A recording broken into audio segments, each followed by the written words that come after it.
I think we're starting, Uncle Albert. We're so starting. Go. What a Uncle rough, Albert. bad joke to start with. Yeah. Well, buddy, I think it's so bad it's kind of hip. I'm going to go with that. Yeah. I'm dark again because I'm wearing black, but that's okay. You have a little bit of blue. Otherwise, yeah, you'd be. Yeah. If you painted that wall black and wore that, you'd be a floating head, and there's nothing wrong with that. I will paint happens. it different color. I look fucking awesome. It was my own brightness is down. People like to see this BTS.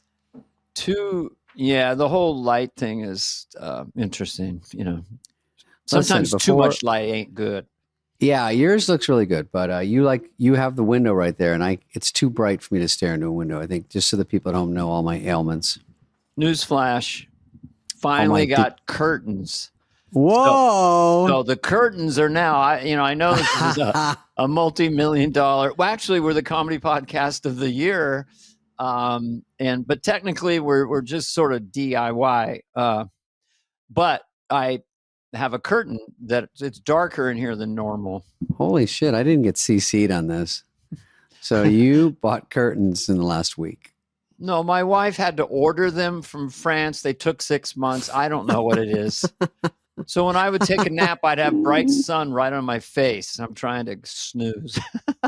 Now it's fantastic. Oh yeah. Thanks, honey. Oh, I went farther than that, but I do have drapes.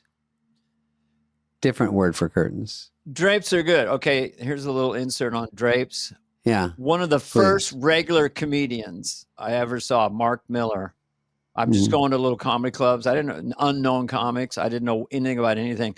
His killer line was, sometimes I wonder where the custom of urinating on drapes came from. Something like that. I thought, God, that's brilliant. Czechoslovakia. Mm-hmm. You know, it's funny. I did comedy in Magic Club last night to prep for Boston and what is it in New Jersey, Heather? The name Evanston, maybe? Oh, she doesn't know. Let's promote those gigs. I've got those on my next ones. I want them to go clean. I got clean. I got Omaha. Des Moines is almost full. Low ticket warning. Get him while you can. You are hot. I'm just going to say it. After landing for sure we have confirmation, the most popular single moment of 50 years of Saturday Night Live, the special. We have confirmation from 3 or 4 different guests that saying, so at this point, it's a known fact that for the 50th year, it wasn't Lauren's show. It wasn't, John Mulaney, all the superstars, Steve Martin. It was our own David Spade from the bleachers, spontaneously saying, I got a feel for it. It's kind of an honor in a way. I mean, we already got Comedy Podcast of the Year from iHeart, and now we've got the #1 line spoken. Oh, yeah. No, I'd like to hear that from the guests. That always feels good because when you go all the way out there and you want to hang out there, you just want anything, a line, anything. So I'm excited. By the way, for those of you who missed those episodes, we don't bring it up. I certainly wouldn't out of envy and jealousy. I would never bring it up. We never bring it up. The guest brings it up, and then we talk about it for a half hour. But we've never brought it up except today because someone yesterday brought it up. Oh, well, I appreciate it. And I will tell you, Heather says I'm going to Bergen, New Jersey. Bergen. Jeez, we can't even get it right at all. I thought it was called Evanston. Performing Arts Center. Oh, Bergen. Are you going off market? I mean, are you going into where you're going to town now? You used to play Pittsburgh, Chicago, Miami, and now you're in Bergen, New Jersey. I mean, no. You know what I haven't done in a while? Pittsburgh and Toronto, and those two are going to be on the list to get to because when I announce tour dates, all people do is say, "Why aren't you coming to this city?" Blah blah blah. But I've hit a lot of them. I just did Theo's podcast the other day. It's not on until May 6th because that's when the Amazon special is. So it's going to coordinate with that. But we laugh. God, what was I going to say about that podcast? We laughed a lot. He gives you high praise, of course, always. Dana gets it from all sides. He is a really good person. He's a nice say that dude, from personal experience. Yeah. And he's running around LA now. So we're editing that. My week, I did one Corpy and Dana and I, if you don't know, we voice text each other every day, a bunch of dumb stuff. We actually try to put work into this podcast. It does not seem like it, but we do. It's possible, because I never erase anything, that we would eventually release all of our walkie-talkie chats. Because when people in the room, like my wife and stuff, or my son, they hear them, they just think they're so funny because we're just really being real. Right, because we don't care at all. And we don't care at all. We're just trashing the humanity. Humanity. Humanity is in the crosshairs. Yeah. The funny thing on my corporate was, I think it was for of course I didn't understand it, these big companies. Heather, was it the bank branding? Oh God, she doesn't know one thing. The branding banks of America, whatever. Something with banks, 2,000 people in Las Vegas, a lot of fun. You know, those things where the CEO wants to say hi, all this stuff. All those things that if they're not in your deal, you just do them. And people at home should know, there's a lot of performers that are real sticklers about that. Like, hey, the CEO has his kid here. He wants to say hi. No, that wasn't part of it. You don't want to just walk in and let the boss who's paying you be nice to him for a second while you eat some cantaloupe squares from your green room. Some rider. Yeah. So anyway, by the way, that guy was cool. His kid was nice. And we had a good show.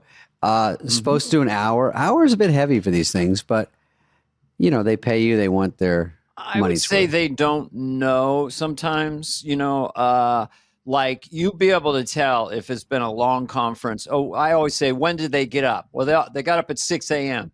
How long have they been in meetings? 9 hours. When was is there an open bar? Yes. When did the open bar start? At 5. When do I go on? 10. Midnight. I think you're going to want a 35 at that point. Yeah. It's fun to see me. Then after a while, they go, fuck this dude. Let's get back. They want to go party in Vegas or something. Or sometimes you're a surprise, which is even funnier because they all start to get up from their meeting and they go, hold on. They go, oh, what? They go, we've got a guest. They're like, oh, come on. We just finished. But anyway, did it. A lot of fun. And at 4 o'clock in the afternoon. That's a rare one. I love that. What I hate is 10. I'm doing a private party where I found out that I follow kid's birthday. A heavy metal rock band for an hour, and then I go up and they want me to do 50. So. Ladies and gentlemen, I hope you enjoyed Skullfuck. Now here is Dan Garney. They're going to have all the flashing light. Yeah. Please put the fireworks out. Thank you for enjoying Twisted Pussy. Here we go. We've got one more quick performer. He's going to do an hour 10. Yeah. Fuck you. They're ordering drinks, doing blow, and then I come out. Well, isn't that special? Hey. And I get a standing on just that. Who has a green car?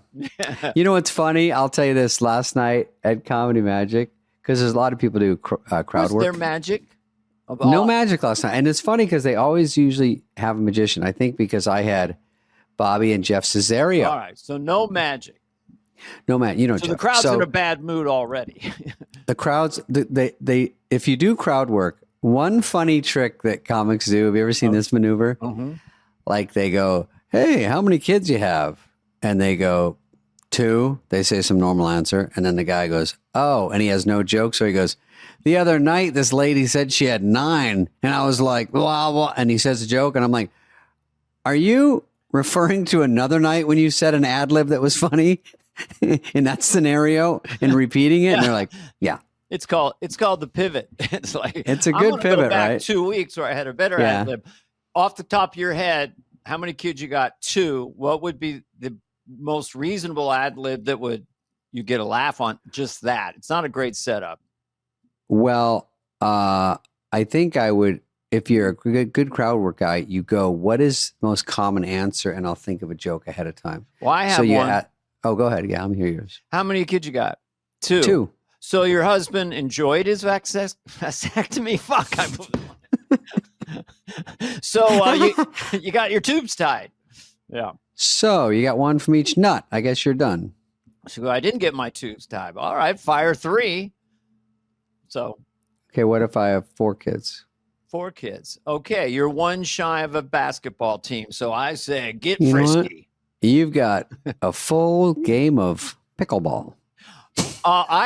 We have 7 kids. Doubles. We have 7 kids. David Spade. What's your one? What team in the NBA are you on? We have 7 kids. What are you, fucking nuts? Yeah. Dude, this guy is jizzing, folks, and it's landing.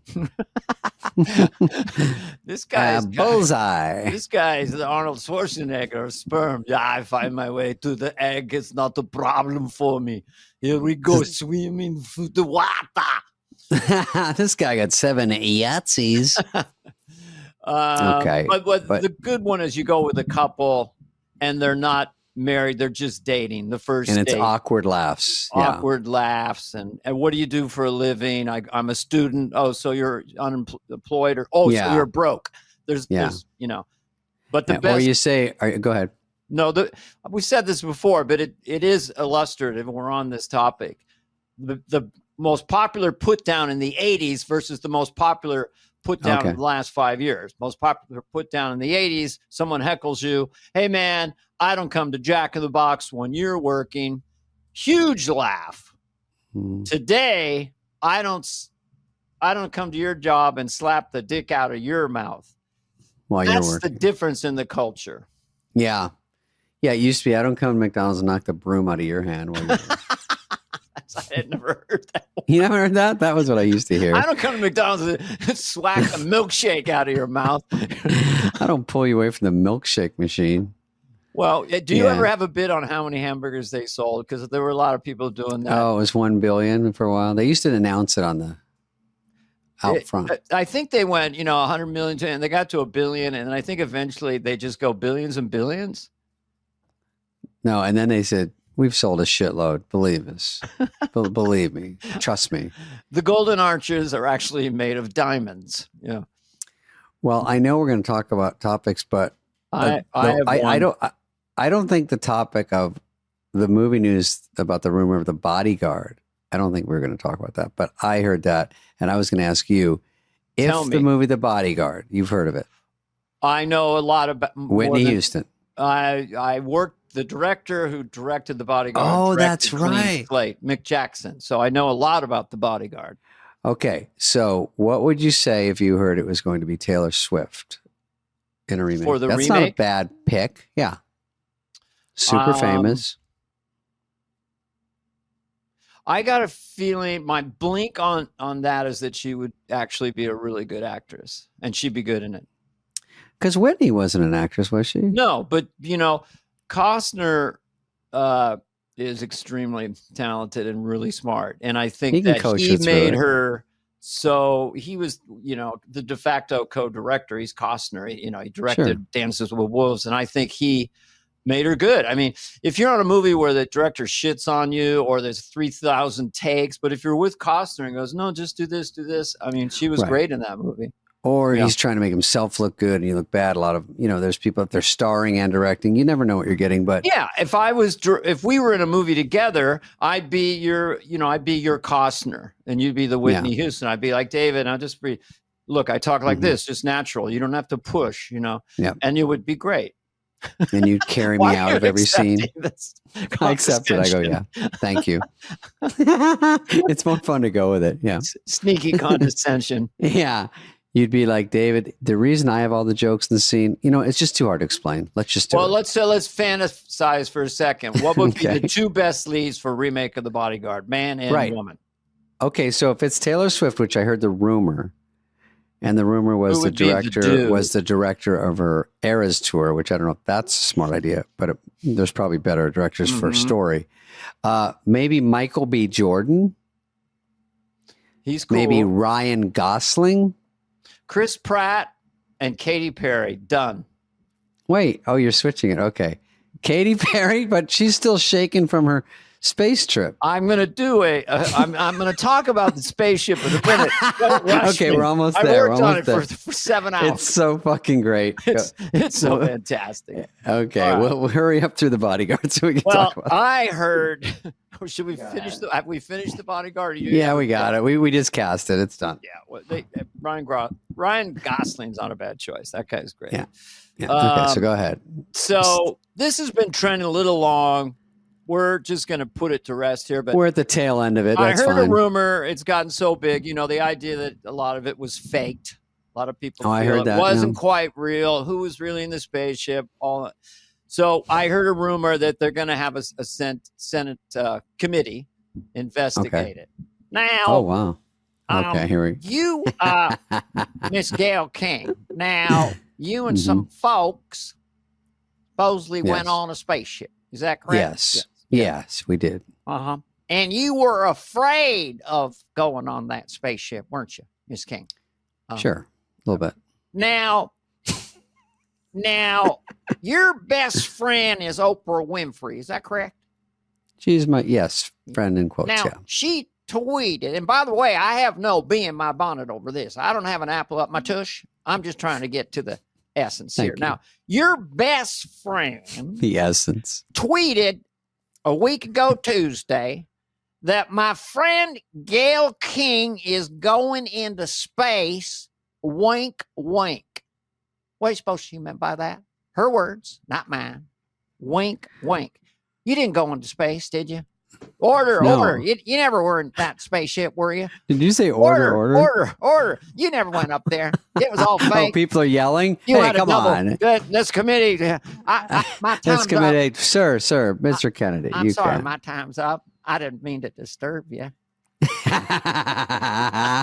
Okay, and scene. Patrick can jump cut that. That's good. Maybe the wink is more like she's your girlfriend, right?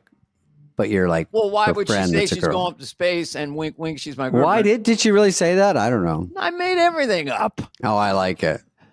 But there was a fake hand, and I will say that the whole idea sounded like everyone was, not coked up, but it sounds like an idea that you would do in college and you're wasted and you go, hey, hey, Jeff, do we still have that old spaceship in the backyard? And he's like, yeah, why?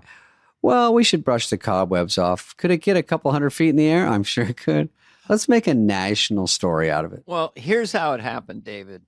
Okay, let me know. All right. I don't know how it happened. Now, sleight of hand. They're getting ready. They're going. They got their jumpsuits on, this and that. Now, one by one, looks like they're going on, but they're actually ducking around. There's a trap door. They Oh, okay. go safely underground, and they're like 100 yards away in the tunnel. They have the dummies are put up. They're popped up by remote. Okay. They have a little anti-gravity thing in their little thing that they get in, but they never go up into outer space. That's the they that's dug their other one. shot. There's a little TV studio. Maybe they filmed it first. They filmed and their then inserted it. anti-gravity That's stuff. better too. Yeah. But there's no way, and they went in outer space. Oh, wow. Well, they weren't. Were they not supposed to go? They're not going to the Van Allen belt. The one I couldn't remember the other day. wink, wink. Now Yeah, you do. I know it now, motherfucker. But here's the thing. Now, the first people that went on that rocket, I'm doing Kennedy again, yeah. probably it's okay. were a little more serious because when they do rockets, the first 10 usually blow up. And then they had 5 successful ones. Let's put a dude in it or a woman. So by the time they went up, it was kind of like party time. And then everyone shit on them, but it was just gals having fun. I do have to say, I have 2 things to say. I wanna and hear they're both both. very important. One is, I know it's girl power, and they say women went up, but at a certain point, if we're all supposed to be equal, just say 5 people went up. We always separate people, and it should be just like, hey, they're good, they're smart, they can get up there. Like, that's fun. I don't think they should consider it such a victory. Like, we did what the boys did, because there are female astronauts. Absolutely. And also, when Elon saved those people, no one cared about that. And even the female astronaut that was up there for 9 months got about 2 seconds of airtime. No one gave a fat fuck about her because she wasn't a model, but she did do a lot and she did go through a lot. That's a really interesting gravity story. The hell out of you. And she was up there banging around that tin can. So she's a very interesting woman that should get some award for something. But listen, these women went up, had fun. I don't even know how it started or why it started, but it was a really, really big story. If not only on TikTok. It visited us on the podcast because Carol Leifer was doing a show. Okay, so it's 3 women, and and then all of a sudden they go, "Ladies Comedy Night Out" or whatever the name. But if you, me, and Theo go out and do a stand-up, they go, boys' night out. Here they go. Yeah, right. You know why? But more than half the population is women. So if Mhm. you want to change it, let's not. People went in. Yeah, they're doing a lot.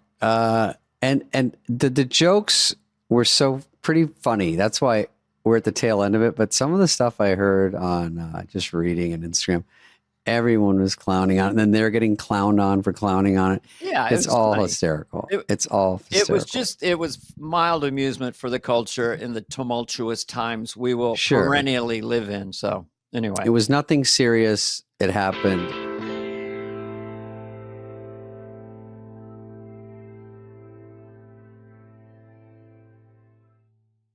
Dana, I'm a little bit of a spendy Susie, if you know what I mean. A boozy Susie and a spendy Susie. Yeah, I'm more of a boozy Susie, but yeah, you are a spendy spender. Yeah. And a lot of our listeners are nice enough to write in and say, you look like you drank a lot and slept on your face. But that's just constructive criticism. Well, it's very concise. And you don't really drink very much, I'll tell the fans. But just puffy. This is where Klarna comes in. Klarna is your everyday smarter spending partner, which is what a lot of people need. A lot of my friends definitely need it. It allows you to make smarter decisions with your money. And it's sometimes good to have a partner like that. And I'll say it again. Klarna, which I assume is Swedish. Klarna is your smarter everyday spending partner. Shoppers can use Klarna's Pay in 4 product to split their purchase into 4 interest-free payments. That's right. Here's some key takeaways. Listen up, brother. Klarna offers a Pay in 4 product where you don't have to pay interest. I think that's a good thing. You can pay with Klarna at merchant checkout, in the Klarna app, or with the Klarna card. You can also compare prices at your favorite stores and earn cash back when you shop in the app. They're making it effortless for in-app shoppers to get more value from every purchase. So choose Klarna at your favorite retailers or shop now at Klarna.com. CA resident loans made or arranged pursuant to a California finance law license. NMLS number 1353190. Klarna, balance account required. Klarna may get a commission. Limitations, terms, and conditions apply. They do. I'm just going to say it. It's a Klarna summer. You know, randomly, sometimes people ask for your driver's license. And so I'd like to see ID, please. Either they have to scan it or something, whatever. And then I'm a senior and I'm trying to find my license, and I feel like such a fucking early onset demented idiot. I'm going, it was in here, and it's like a card trick. It's between 2 credit cards, and I put all the cards out. It's like the Amazing Kreskin, like, where the fuck is my driver? And they're looking at me like, you fucking you're like that magician Ronnie J or somebody, where they so it's like a card trick. They go, you like, it is in my wallet. And then you pull out a bunch of cards. It's going to be one of these, and you lay them out. Then you start flipping them over. Is that my wallet? No, that's not. That's my Montgomery Ward's credit card. Yeah, exactly. And they really want the license. Here's my Discover card. What else? Here's my gym membership from Nautilus. Do you have a shtick? This is what I do every time I hand a credit card to someone. Oh, yeah. I just found it in the parking lot, and I really hope it goes through, and then I kiss it. Oh, no. I have worse shtick. They laugh shtick. so hard. Do you have something? I have when the check comes, and you go like this. Okay, great. Who ordered the couch? That's when it's high. Got nothing from Heather on that one. That's funny, though. That's a good one. I like that. Yeah. No, and then I go like this. Oh, do you have financial aid? And then I go like this. Do you guys have a layaway? Okay. Can I do a layaway on this crab cake? Oh, Hey. I did hear this. What's your name? Dana? That at Coachella, Oh, yeah. that it's getting so expensive in the whole world that this is something they're doing. Obviously, it's an expensive world. I don't know if it's a great idea to do not layaway, but payments for concerts now. So it's that. So you can spend like $49 to get a great pass to Coachella, but you have to pay it off. Oh, here comes Heather. Oh, no. Fire Festival 2 is postponed. Who Oh. would ever see that coming? Let me just make a note. I'm going to have to call. Yeah. Boy, when you going to tell Paula? I'm going to call Warren Grant after this. Call our business manager and say, "Hey, I bought the $1 million pup tent for that one. Can you just tell him to send it back to me on Venmo?" Bzz, bzz. I think sometimes human beings like things being expensive because it seems like it's got to be better. Like, Yeah, it's a for sure. $200 steak. Oh, it's got to be good. And guess what? Not so good. Yeah, I've had some ratty shit. Yeah, rat infested, fatty. Gristle is one of the worst words in the English language. Sickening.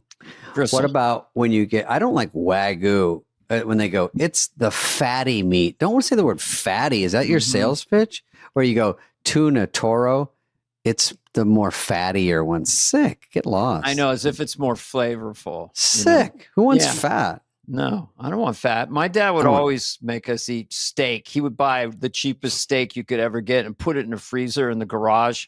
And then you'd get it. And it was just gristle and bone with a tiny bit of meat on it. Oh, Jesus Christ, get the gristle.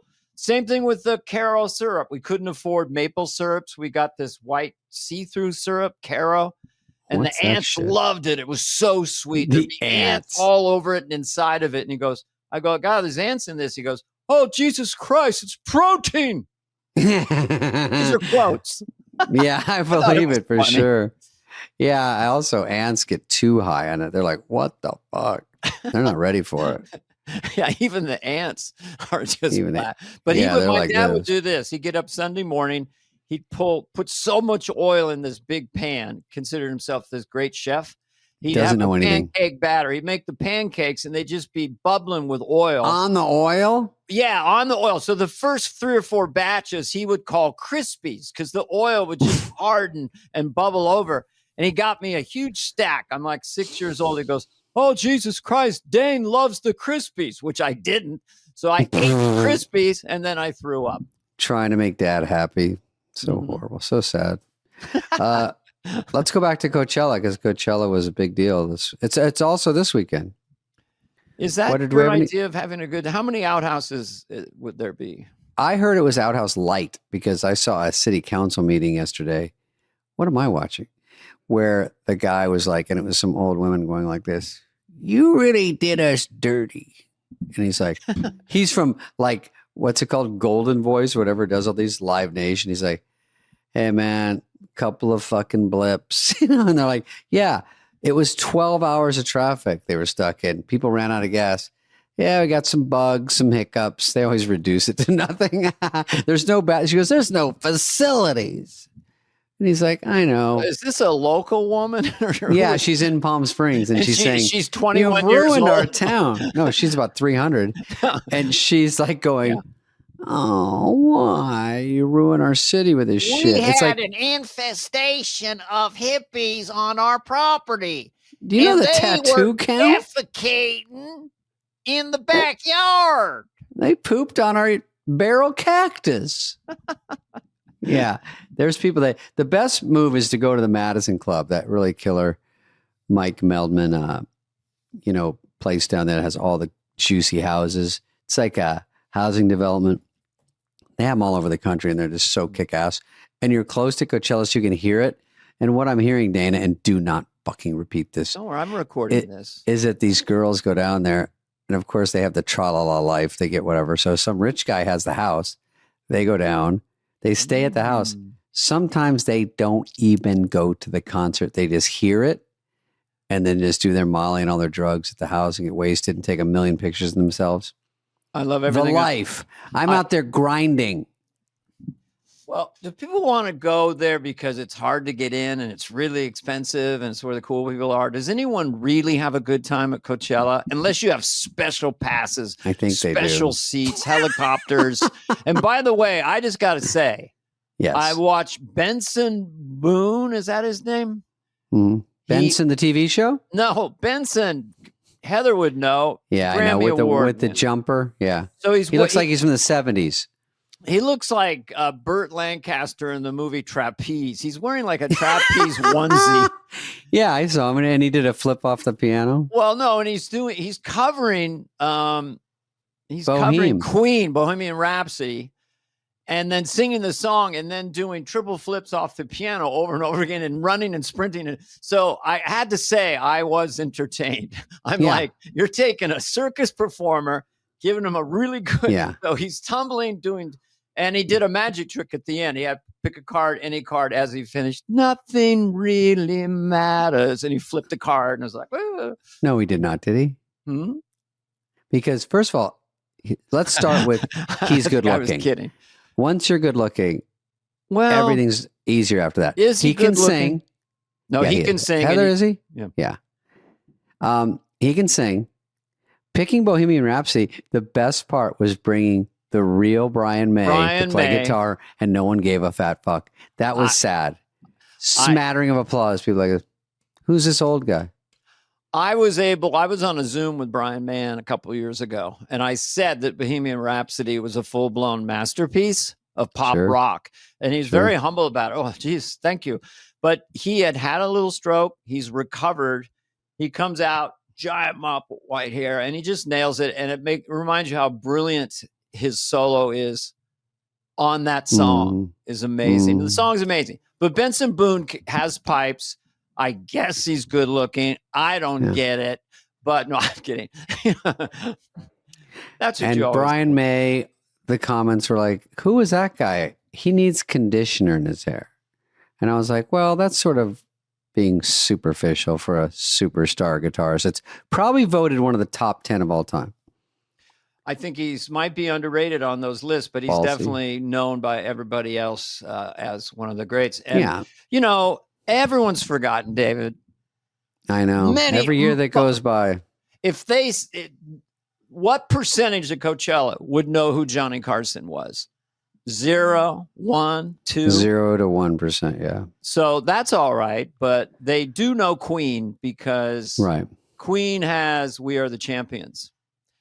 You know, Dana, no one asked me this, but I did do a deep video on YouTube for Funny or Die, clowning on Coachella about 10 years ago. Oh, yeah, I remember that. You were at the table. And every year that was funny. Yeah, Charlotte McKinney comes in and we make fun of her for attending Coachella. I would post it, but you can't repost Funny or Die. So is Funny or Die still around? I don't know. Let's look at a clip. Is it around, Heather? Oh, they're on TikTok. They are because they posted clips of it, like 1 minute clips of the whole thing's probably 4 or 5 minutes. Yeah. Okay. What's the next story? Or are we doing stories? Yeah. What's the next one? The panel of 5 judges was ready to hear his case when he asked to play a video to make his case. May it please the court. I come here today a humble pro se before a panel of 5 distinguished justices. Is this, hold on. Is that counsel for the case? What it turned into was possibly the shortest career ever in a courtroom, in part because what's on the bottom right of your screen isn't a real lawyer or even a real person, but an avatar created by artificial intelligence.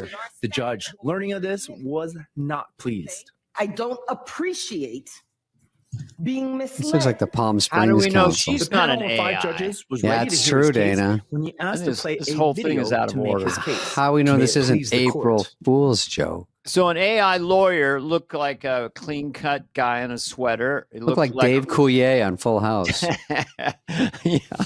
Dave Coulier, Uncle look-alike. Joey. And that's our future. That's our future. I hate it. If we're not rat fucked between AI and April Fools, we can't win. You know what we're going to do, and I'll announce it now because it'll take time to get it together, is we're going to have digital copies of ourselves, do Superfly. Of us. Okay. And the weird thing, it might be the best episode. Oh, what if they're way funnier? What if they don't stare in the camera at their hair like I do? Okay, that was good though, Dane. I like that one. There's other ones. I could see saying, you know what I thought that was going to be? That the court was AI so they could decide if you're guilty or not just by facts with nothing else. You know what I mean? No personal opinion. Just this happened. Here you go. Or the law is this. Boom. That might happen. Yes, I think so. Okay. Who is this? The guy from The Office? No. Okay. Man. Speaking of which, this guy tattooed KRUD because you win $250,000 on a radio station. So And- he did it. On his forehead, and it's huge. Yeah. Now play it. Tattooed the word KRUD on his forehead, hoping to win a $250,000 prize. But it turned out to be a thoughtless and insensitive April Fool's prank instead. In 2021, a popular radio station named KRUD ran a contest claiming that they would reward $250,000 to the first listener who tattooed the word KRUD on their forehead. Mr. Bell, hoping to support his financially struggling parents, jumped at the chance and got the tattoo, only to discover that it was all a hoax. So, surprisingly, the radio station had confirmed that the challenge was real when Mr. Bell phoned them just before getting the tattoo. This is the problem. Furious at being fooled into making such a life-changing decision. Then he What is called it? ahead. Mr. Bell sued the radio station for $510,000. Oh, okay. So, KRUD, however, claimed that it was entirely Mr. Bell's fault for not recognizing the obvious prank, and that the competition's terms and conditions clearly stated it was an April Fool's prank. Despite their arguments, the Nope. judge ruled in favor of Mr. Bell, and he was awarded the $510,000 compensation for the prank. wow. I agree. I know, but if you watch it, he takes out just a wet rag and just wipes it off. Oh, and he does it back Do a to him. temporary tat. Jeez. Get 510 grand. 510 grand. Must be nice. Must be nice. Do we Nice have money one if you with can get the bully, Greg? Oh yeah, the bully's good. The- There's yeah. This one has a surprise ending. All right. This is everyone's nightmare in school. This is Spade getting bullied. Yeah. No, actually, I do hate bullies, but go ahead. I'll just say that. Yeah. This is self-explanatory, but it's that guy. So I guess he's bullying his He's kid. probably a teacher or something. Wanna fucking pick on some more kids? I think he's a dad. You wanna pick on some more kids?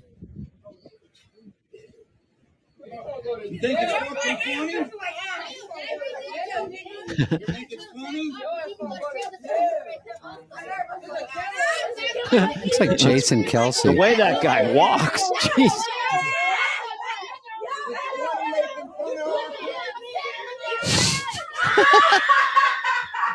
What's our world coming to? Dude, no offense, I would beat the shit out of every kid at that school. Do you think that was a dad? A lumbering dad? I think it was a dad that his kid got bullied and he went in to stick up for his kid. Okay. You want to do that? It's kind of chilling. Now I 'cause make you we've all feel heard- bad. Now I make you feel bad for him. Yeah. And then the bravery and the shenanigans of pantsing a hulking, angry adult. But they sprinted But away. they know he can't beat him up. And so he can't move. I mean, the way he walked is he waddled. So I mean, He's a they little were- stiff. He played a couple years in Yeah. JV football. Mm-hmm. But Mhm. a lot of Anyway, I don't know if interesting I stuff. love seeing his nutsack. no, that was the humiliating part. Maybe we can cut it out. That was like a scene in Me and Grown Ups when they made me walk up the stairs. Okay, so no, it's funny if they'll let us. It's fun. It's the funny part. Look at this. It's just a Nike lot of stuff's swoosh. happening that you don't All right. see, David. You know what, Dana? You look, but you don't see. You hear, but you don't listen. You live in David world. Quick impression of you. I'm going to Coy. I'm going to have fun. I'm playing this city. And all the while, this life is going on outside your little Spade bubble. You know what's funny about Coy is on Theo's. He's like, remember we ran into Jellyfish or whatever that guy's name is? Jelly Roll?" bean. And he goes, Jelly Bean. And he goes, yeah, we were at Coy. And I'm like, of course we were at Coy. How funny we were at Coy. We go other places. Every story comes into Coy. You and I don't go to Coy enough, and I'm sad. It's got it. Yeah, it's good. We have fun there. Yes, because I like it. It's nice and cool. The music's very benign. It's dark and it feels very You can sit out serene. back now. It's even quieter. Yeah. All right, next story. Mm-hmm. All right. KTLA, which I listen to sometimes, they accidentally post the N-word. I'm not laughing. On X. Technical error? Twitter. Come on. What? Who's vetting What this? on God's green earth? Yeah. They said, here's what they said. I think. Because this is a story from LA. Okay. They just put that word and tweeted it out. Okay. But I think they said, oh, we were trying to put the words to block. You know, Heather, you had to block stuff on my Instagram once. Oh. That's in settings. Post is in posting. Oh yeah, this is posting, not settings. Yeah, so it's a little flimsy. We're hearing from the audience, Anything can happen. but yeah. Either way, run from this. Just please hope the world keeps moving because Are we I going to don't even know see what you say. something talk? Well, or that was Well, it? it's hard. You Headline. get it. They I just get put it. a tweet out that just said that word, and they were like, like, hey, everybody.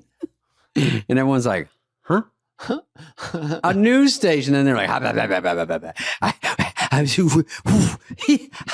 pushed wrong keys. Yeah. Sent mistake, please. Yeah, they had one guy, and he has had a private room. His only thing was to vet the articles. Yeah, well, I missed it. Was thought I was had a big lunch. Pepperonis were make me temporarily blind when I press the send button. Temporary insanity. No, it's perfectly right. No. I should have, but I don't. She's a beautiful. Okay, that's a story. Next one. Oh, okay. You went into Owen Wilson. Well, I was going to do on Wilson shaming the guy. You got to be better with that, man. You can't do that. You got to tell him not to put out words like that.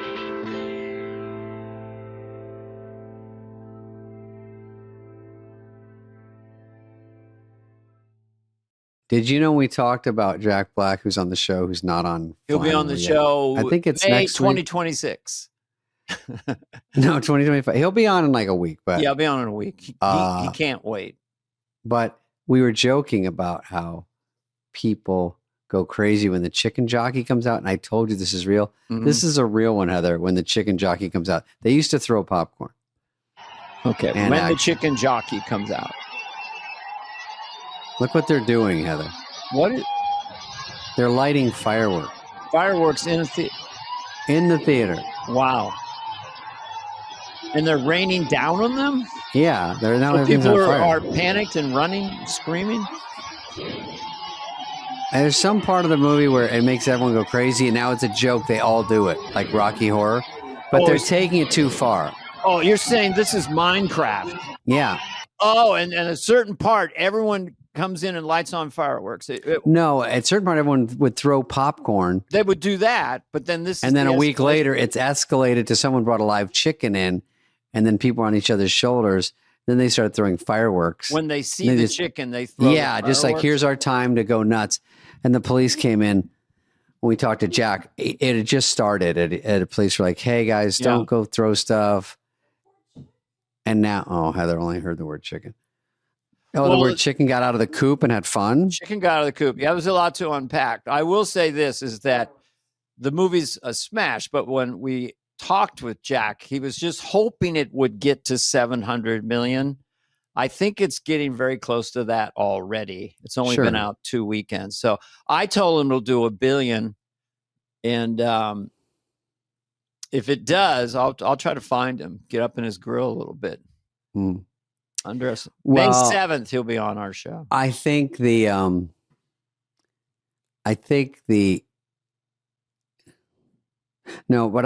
what I think was I thought. Are you all right? No, I forgot my train of thought because you said May 7th. And I was like, just oh, said shit. many strokes are not conducive to talk show fodder.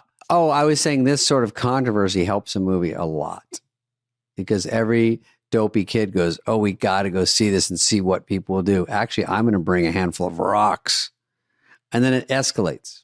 So they can get on video and film it and post it and be like, I was at that one. Well, Look what the I only did. thing is follows. Fireworks fly around, and fireworks can land in someone's eye, and fireworks could blind someone in the theater, and then Yes, the chain Gramps. has $1 billion lawsuit. I know. So the movie makes a lot. The theaters bum out. But they might sue the movie too. Yeah, right. I'm sure Company. he doesn't want this much chaos. Okay. I'm a grumpy old man, and I don't like fireworks in a movie Put 'em out. theater.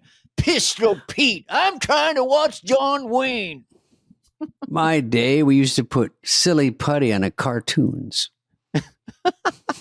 In my day, we didn't have movie theaters. We make a sock puppet and make our sister laugh while it rained outside. We That was light a that on feature. fire. Yeah, that's a Remember feature double- film. Did you ever go to a double feature? You go Oh, in yeah. at noon, you come out at 6 o'clock. Oh, our drive-in.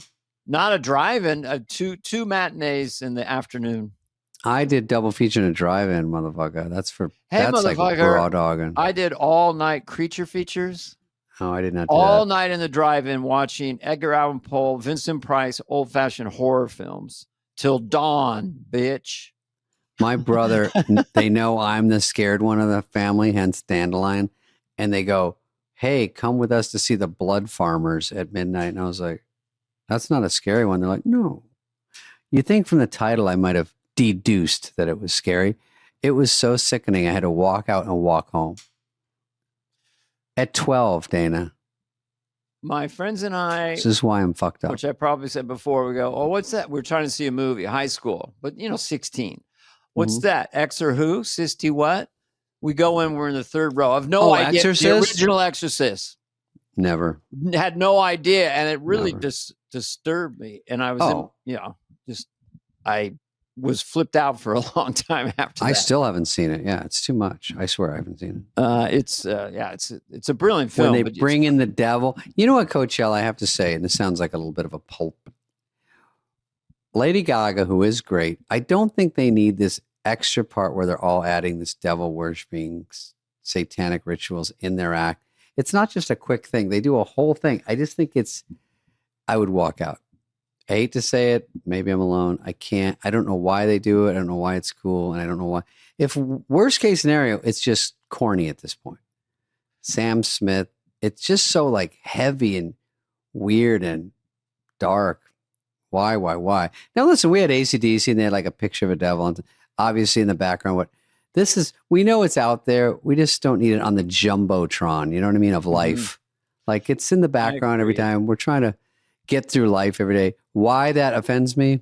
We don't know. I mean, I pitched you and it was a terrible idea. We did this gig recently that you were going to be in a really realistic devil costume, like with big, long hands and nails. And then I was going to be dressed the church lady and we were going to have like a battle royale. Right. And you got in the costumes and you were like, I think he wants out. Heather unzipped it. You came out like I said, why am I on the bad team and you're on the good team? Yeah.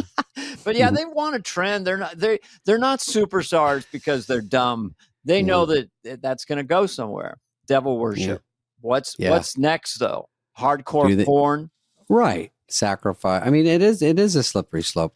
I think so personally. I sound like a bit of a prude, but call me old-fashioned. Legit concern for the world. Good music when I go to a music show. Yeah, sorry. I paid my $3,800 to sit in the 50th row. I want a good show. Well, I've got my green wristband. I get to go to the nacho stand in the Tater Junction hut. Let's do something, let's get a band that just does all the Monkees songs from the 60s and call it Coachella. And it's like 40 miles away. It costs like $2 to get in. Just make a mini Coachella.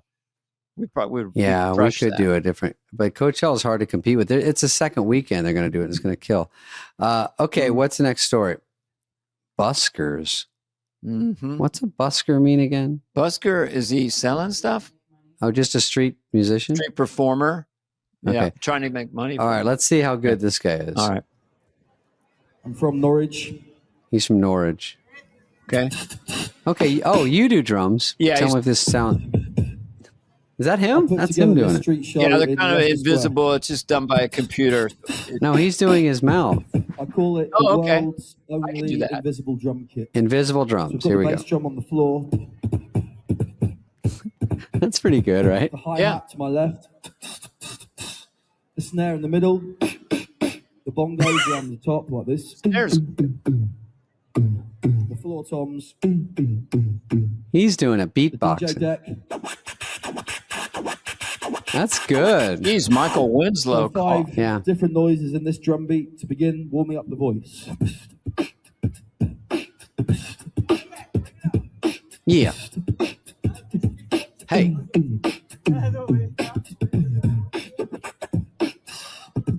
Motherfucker say, huh? I'd like to know what he's got coming through that amp as far as helping out. Thank you. Yeah. adding this sound. I can do that. Whoa, whoa, whoa. He's having a seizure. A little bit faster this time. I'll make it a drum and bass beat. Everyone's just walking by. No one gives a shit. The song's not very catchy. Up the bass. All right. I'm gonna have to give just this guy listen the to me buzzer. for 20 seconds. With Yeah, let's no see if end. Dana can do it.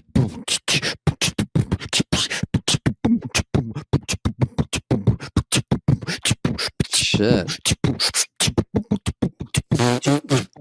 It's a That's busk with off. nothing.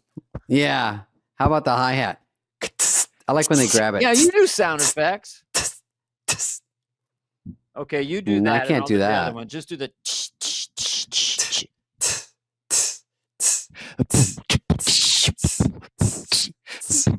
It's so boring. It's so bad. It's so corny. Why does everyone I'm hate gonna it? get an It's amp boring. and I'm do this sorry. proper. Hey, Danny, you want to be bored? This is what when people ask me how I slept, it's some people just do it to be nice. Hey, good morning. Hey, did you sleep good? Do not even stumble into that with me. I'll go into a whole soliloquy. I'm like, oh my God. At first, so I was so tired, first of all. And they're like, oh, are you giving a real answer? I'm like, mm-hmm. So then I'm laying there, then I'm tired, but then I realized I'm not even sleeping. And then I slept on my side. I try to sleep on my back, and then I heard a noise. Everyone's like this. Please end this. I go on forever. It's horrible. Maybe you need. Do you wear a mask? Are you one of those people? You wear a mask. I have a CPAC on my wiener. Yeah, and that helps you sleep. Or no, just makes a noise. It just feels good. I just look at Heather. You know, Heather, about a half hour ago, you were just staring, and then you like this, and I was like, was that for us or for something you're reading? Mm-hmm. I think Heather was snoring. I think she read something and then she. It was funny though. All right. Well, thanks everybody, and thanks for listening. We always appreciate it. Or and watching. We'll talk to you later. Dana. Yeah.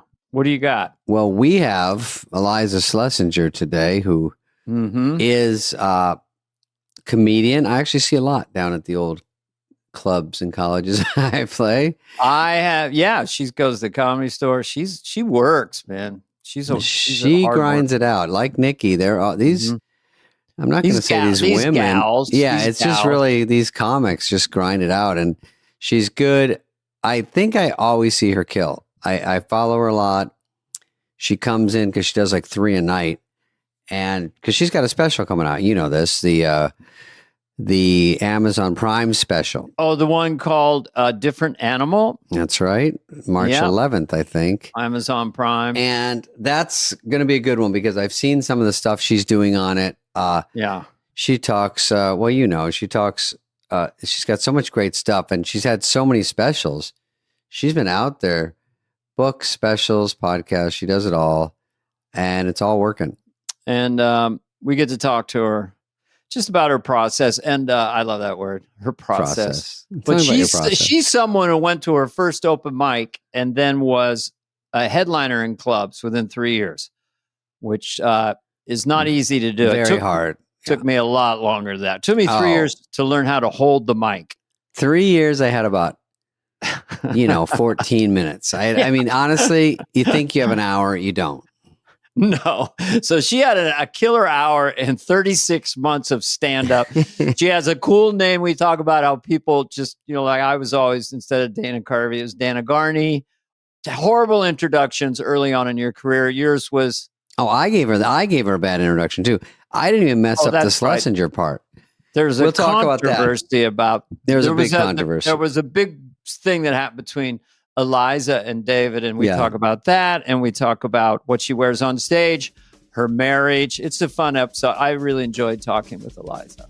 Without further ado, here she is. He was like a John Belushi thing. Yeah, you got it going. Oh, man, he hated women. Oh, no. John Belushi hated women. Yeah. He's like famous for quoting. It's a good start.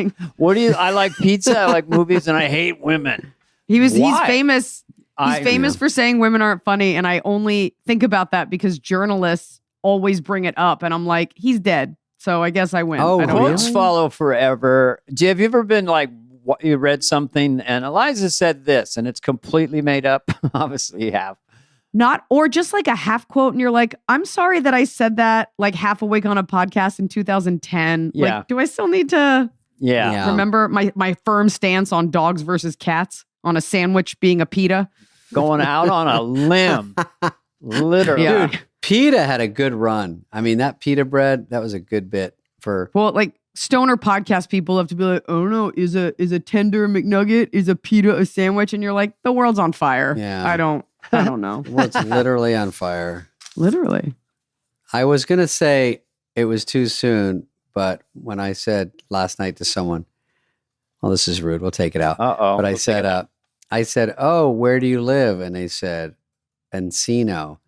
And I said, oh, did you have any problems with what happened in the Palisades? They said, no. And I said, oh, even the fire doesn't want to go to the valley?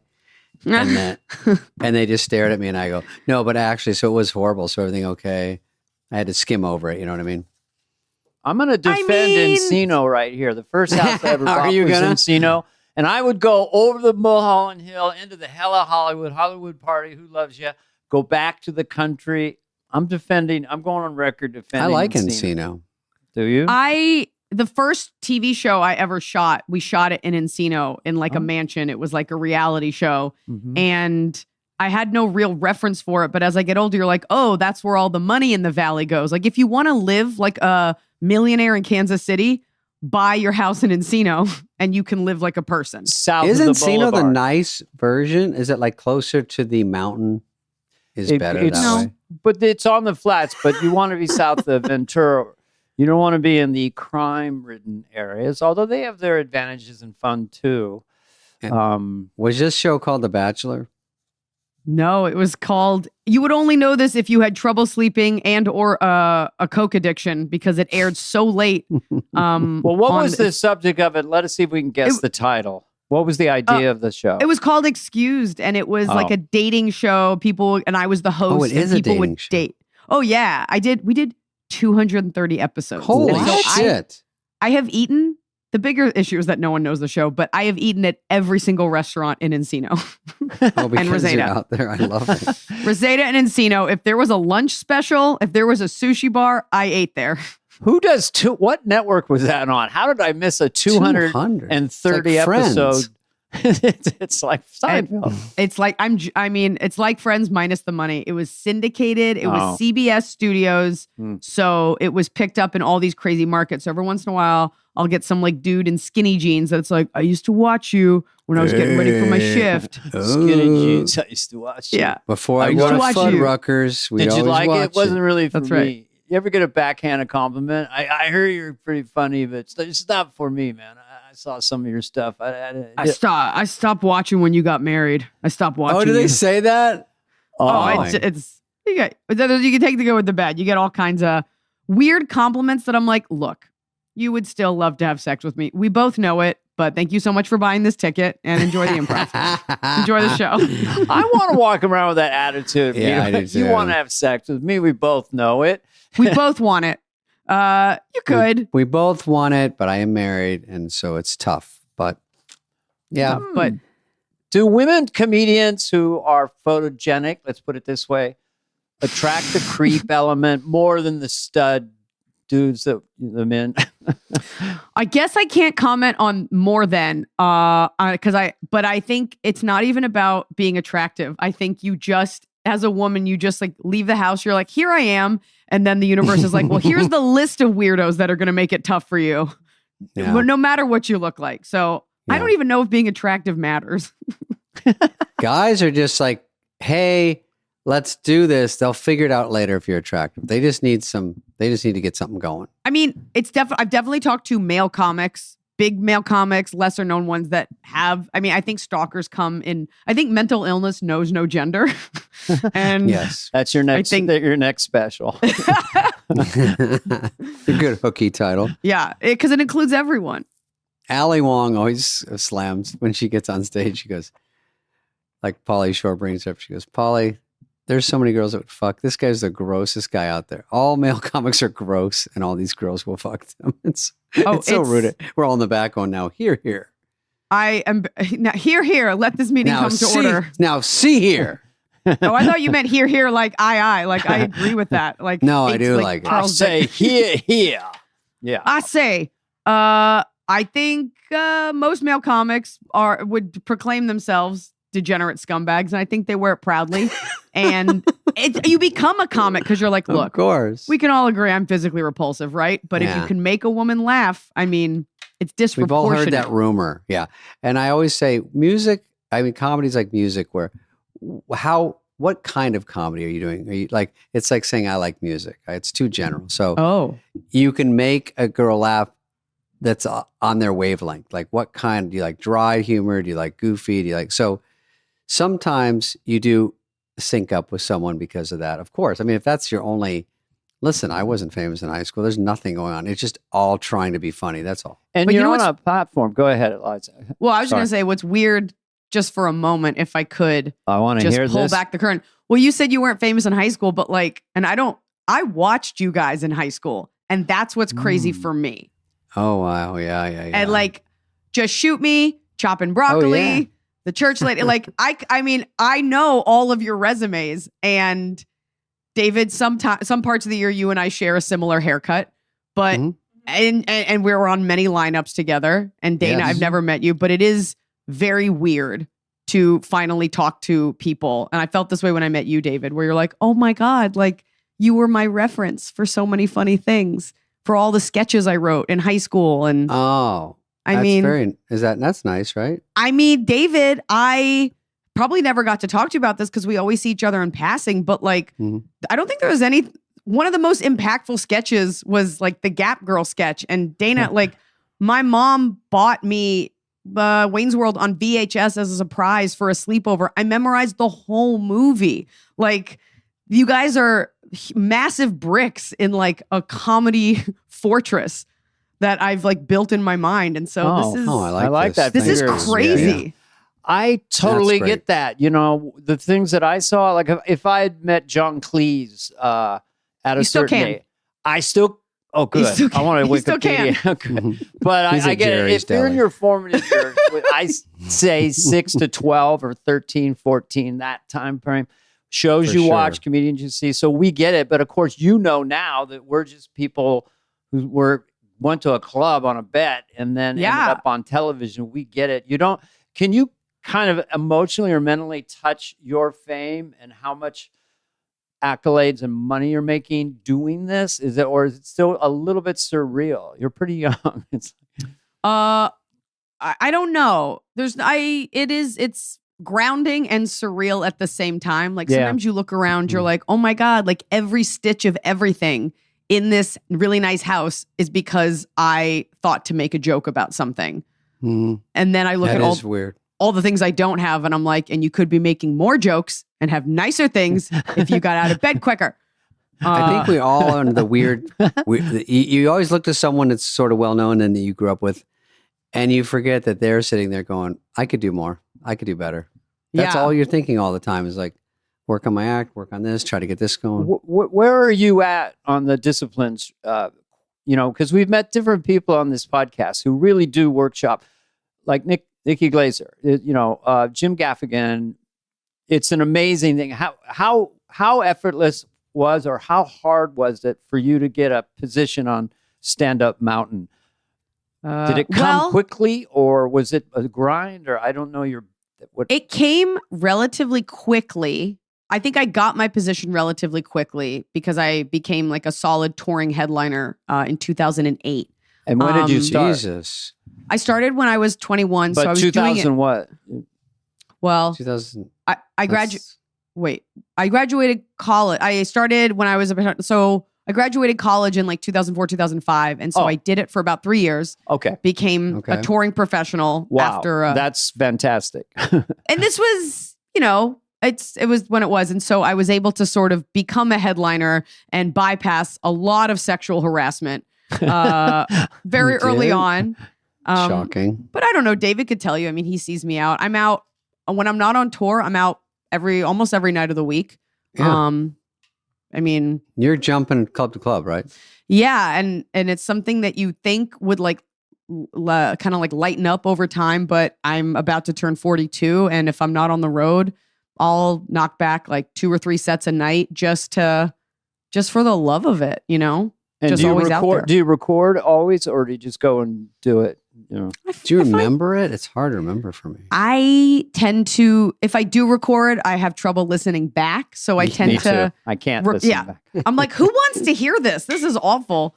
I tend to listen back if it's a brand new joke. Like my new special is out on Amazon March 11th. And so I've already started. Different animal. A different animal. Amazon Prime. Not regular. You can get your, while you're watching me, you can shop for air filters, toilet paper, Chinese socks. You know, this is kind of, this is inside baseball. I love that phrase. But sometimes when you're trying to bit, your setup just happens to be perfect. Maybe sometimes because it's a new bit. And then if you don't record it or you don't remember, you're like, oh, fuck, it's not working as well. What was that setup that made me enter the joke perfectly, you know? It's frustrating. It's frustrating. What I have done, and I've done this, I don't rely on this, but I have a pretty close relationship. Like if you follow me, you're a pretty decent fan. I will put on my own Instagram stories. Hey, if you were at the 8 o'clock at the theater tonight, what was that thing I said about pigeons? Oh, wow. And people, or I'll say it on stage, I'll be like, could somebody text that to me? And someone always remembers it. That's smart. Wow. That's I crowdsourced my own memories. And phrasing, I'll tell you, Liza, I'm the same way. First of all, we were on the same show probably 3 nights ago. But I have to say, when I do it, I don't know I like to do new bits. I record them, but it's almost worse to listen to them.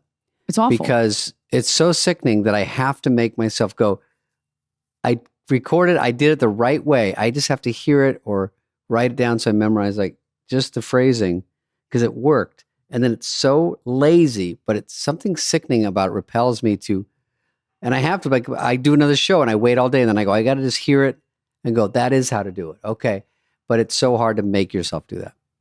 It's hard to, I mean, I recently, you know, I got all the promo cuts for my Amazon special and I have to watch myself back and I have to take like a deep cleansing breath. Gross. Yeah. And it's weird. It's like, so this is something I wish on other people, but I can't watch myself. Like there's something very, very removed about all of it. Like you have the ego to get up there, but actually digesting yourself for yourself is a weird existential kind of torture. And how long did you do your special, tape it?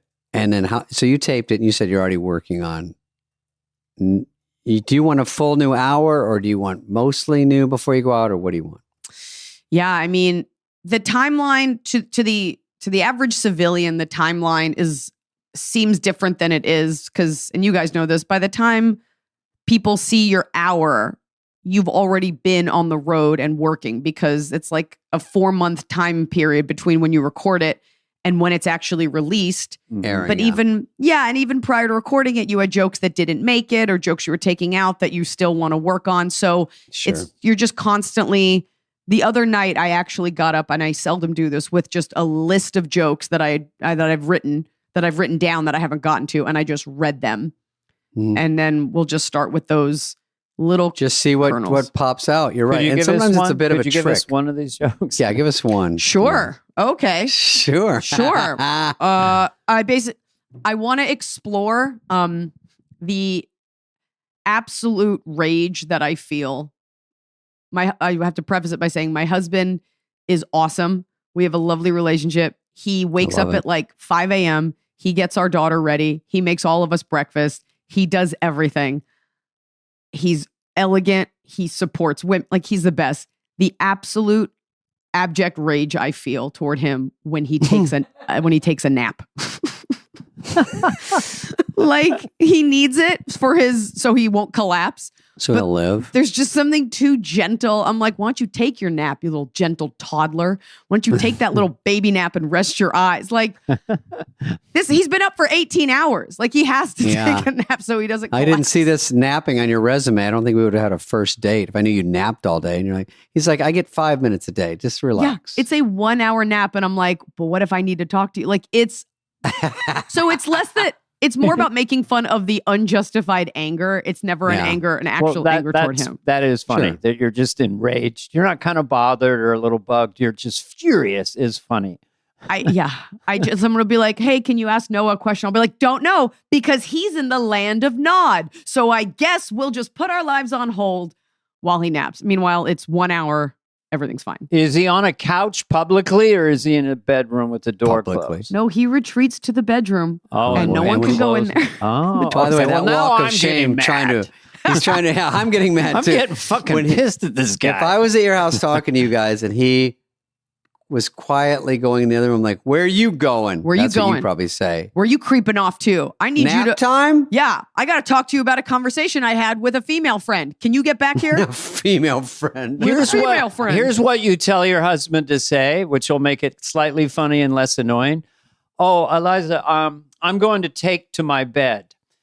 That sounds like he's ill. Like take to the water. Yeah. Well, or it's very regal. It's a king. No, it couldn't be worse. It's worse. Take to my bed. That does sound like you're sick. Because I also remember you were in the road to Wellville. So I wonder if that's. Oh, you saw that. I did see Who that. was Dana? Me. Yeah, he played like a kind of a handicapped person. street weirdo guy. Excuse me? Who was Anthony Hopkins was my dad, and I said unhoused. I said unhoused. Yes. Okay. It was an unhoused hobo? I got to hang out with Sir Anthony Hopkins or Tony. But the last day there, I just said, see ya, Hoppy. But anyway, we're close. We're close. It was a thrill being with him. You know, just couldn't imagine anything more. You fun. played an unhoused bum. An unhoused like when you bum. combine the good and the bad. Creeping phrases. around this mansion in upstate New York and terrorizing Bridget Fonda. Yeah, I actually have been to that. It's called the Mohawk Lodge. Yes, and it is haunted, right? I mean, anything old is going to be haunted. I mean, but we used to go there. My dad used to take us there. Really? When we were kids. Yeah. It's so random. It's in. Wait, Eliza, is it called Mohonk? Yeah. M-O-H-O-N. Didn't we do a SNL retreat there? Or no? We did a retreat in New York in Mohonk. It's in not Plattsburgh. Something. It's up there by Hudson. Right. It's like up there. It's way up the Hudson. It's an Shit, old Dana, building. do you remember that? We all went, Eliza. All the cast members went up. I was there. I was on. What do you mean? I was in the cast. I was on SNL. You were there? Yeah, I didn't do a lot that year. You could have been there for 3 seasons as a 10-year-old feature player. Just never got on. No Yeah, one you knew. could have played the junior high girl with the ponytail. What's up?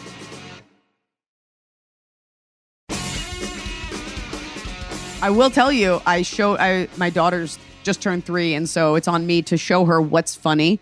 So I showed her a bunch of In Living Color, and then I was like, you need to see this sketch. It's called Matt Foley, whatever he was. And it was the one with you and Christina Applegate. Oh, yeah. When he falls on the table. Chris, and I was trying to explain to her why that's funny when someone falls onto furniture.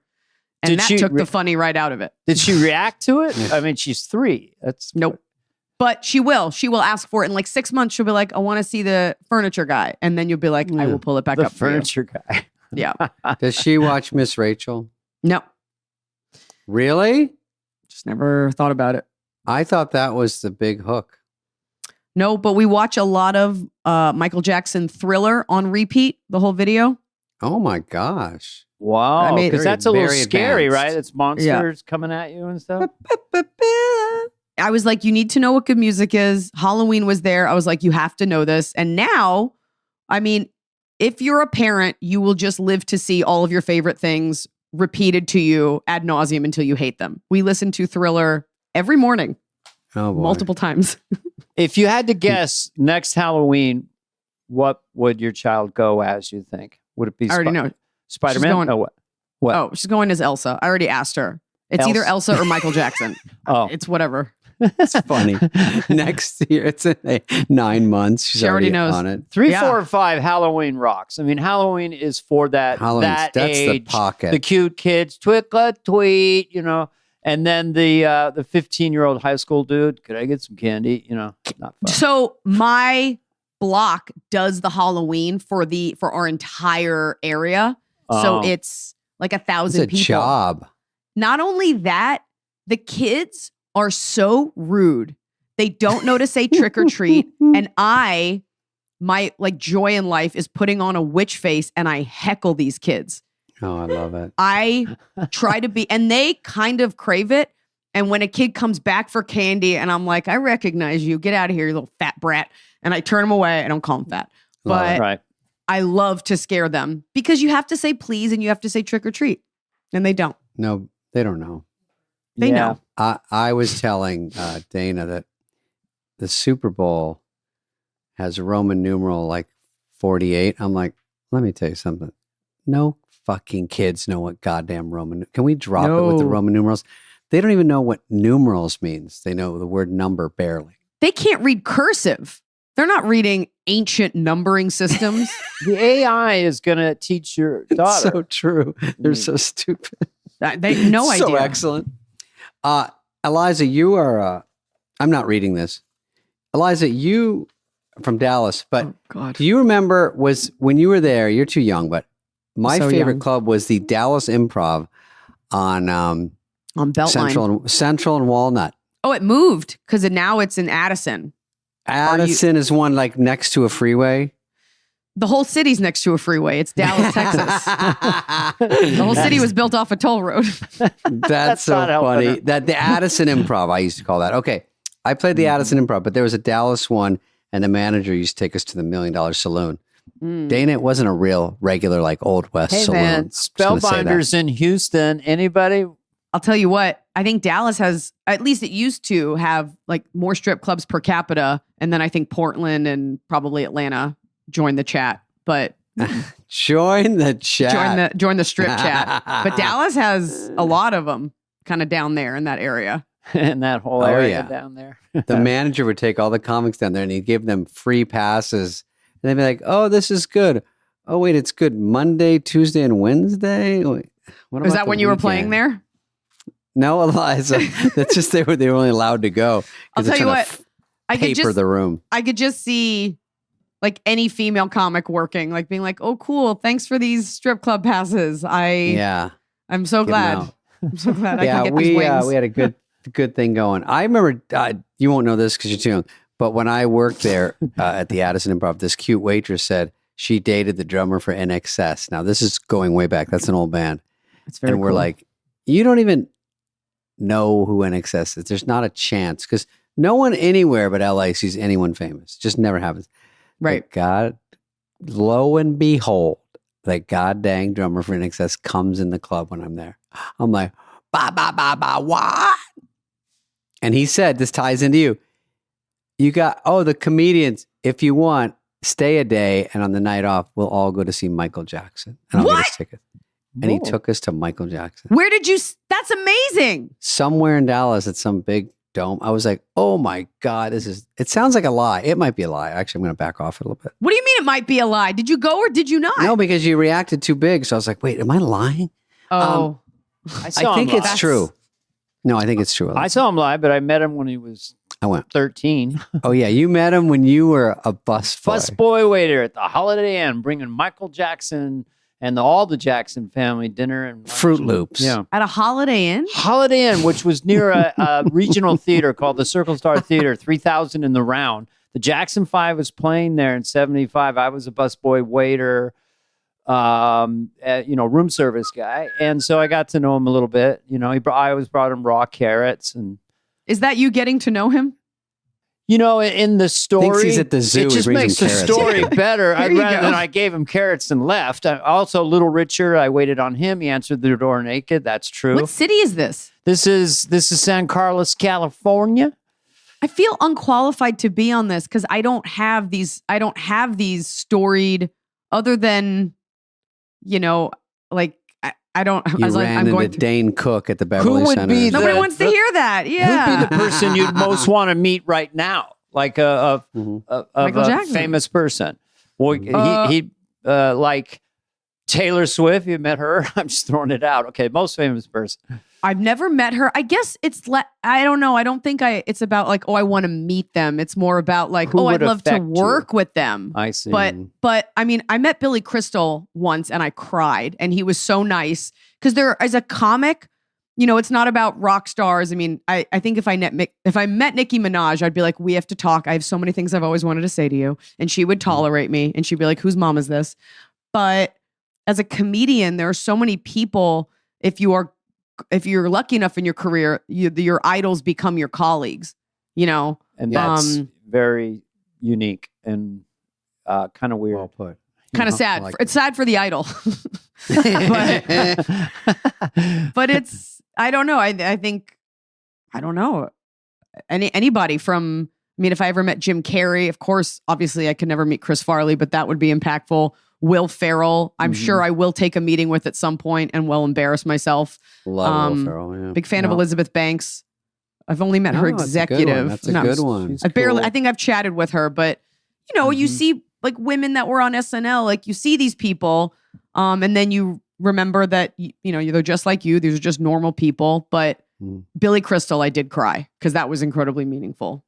And he was big when you were growing up. You were to Billy for me. Crystal? Yeah. Was it as him on SNL or him? In No, movies? because that was again. I think this podcast should be called "You're Too Young to Remember This." But you're so young, and you're going to blow away. I'm just wondering where you intersected with Billy Crystal. Because he was on SNL, obviously. Yeah. At the very beginning, he did a movie. I mean, obviously there was City Slickers. Yeah, but he did a movie called Mr. Saturday Night, which sometimes gets overlooked by stand-up comics as this like seminal piece of work in terms of like movies about stand-up comedy. Right. But we watched it a lot growing up. And now that I look back at it, you realize how much of it was true in a way that you couldn't process it as a kid. Oh, yeah. With no context. He did that character in a special. I think he did a special where he played all these characters at a house somewhere or something. And I remember it standing out. He's like really in the pocket with that character. And then he did the movie. Yeah. Yeah. So yeah. What did he sound like? Was he like this or something? No, it's just a New York Jew. Just like a New York, like shticky. What do you want? What do you want from me? King of the Jungle. How about Queen? Or King of the I think it was a Davy Crockett joke. It wasn't it wasn't the jungle. It was King of the Wild Frontier. It sounds like a joke. How about and then bum. Yeah. Bum. And so I don't know, but I will say, I mean, anytime you work with anyone bigger than you, you're just kind of like, oh wow, I feel bad for this person, but this is really cool that I'm here. Where did you see him? He was doing a town hall like for the New York Comedy Festival, and I had a show. At the Y or something?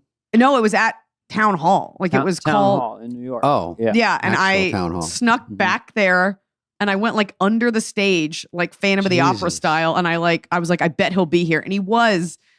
No security because it's, you know. John Hinckley style, more like. I did it. Yeah. And so you see him and you go up and and he's nice to you. That's great. Somehow I always let people know, like, I'm a comedian.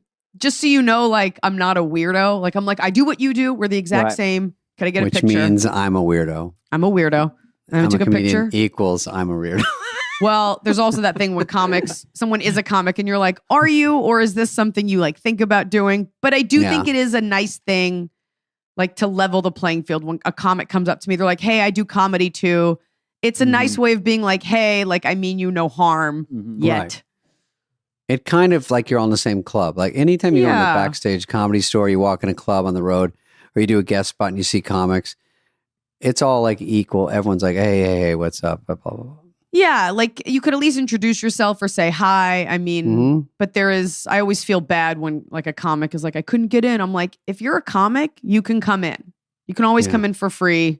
I don't want people to think that and then you just say it, but you're allowed into these spaces to just hang out. It's very interesting when you get an out of the blue compliment because if you're just slumping around on a Sunday afternoon or something and I think, you totally forget that you're on TV, kind of, at least intellectually. And then all of a sudden, some guy goes, I love you, man, and then walks away. Like, oh, thanks.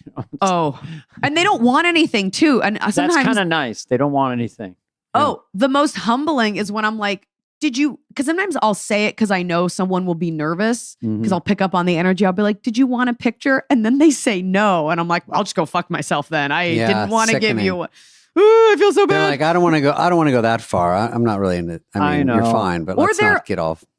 They'll wait in your VIP. This may not be relatable to a lot of people listening. They'll wait in your VIP line with people who paid a lot of money to meet you and have a photo. And then they'll say, I don't want a photo. I just wanted to say hi or thank you. And I'm like, okay, but you spent this is still $100. You sure you don't want a quick Snapchat? Quick something? Nope. You just want it. Okay. I respect it. What about the people that you have take a photo? Let's take a photo like it's my idea. Let's take it. That is good. But Dana, she's saying, what if you say no? What if they go, I've never had anyone say no. I don't relate to I've it. had people say, I only get 100,000 photos on my phone. I don't want want to say hello, bro. But I guess backstage, let's say, Eliza, you're doing a corporate or regular backstage meet and greet, and they have a professional photographer, right? Yeah. So they go, this moves, boom, boom. And then you do it, and then everyone slowly pulls out their phone. After they get the real picture and goes, let's just do one on mine. Selfie. And it just stops everything. And they're like, how do I flip my phone? I'm so nervous. What's my code again? Okay, and so then, that's what do you do? That's your tour manager's job. We have a policy, 1 picture per group. Now, you guys all came together. You have each other's numbers. You give the phone to the tour manager and we bang them out. There's no, I don't want to see you fiddle with your LG chocolate razor. No fiddling. No fiddling. No, with your sidekick. I don't want to see it. Just have it ready. Suzuki sidekick. with your Kawasaki jet ski. I don't want to see you. Why did they stop making that sidekick phone, whatever? I remember Kid Rock had one. I thought he was so goddamn cool. He'd go, and it kind of spins out. Remember those? It was so cool. I never had one, but they looked really cool. I never had one either. They were too cool. I have a question about phones, and no one's ever answered this to me. Yes, sir. Like they make these giant, library book size phones and, all that.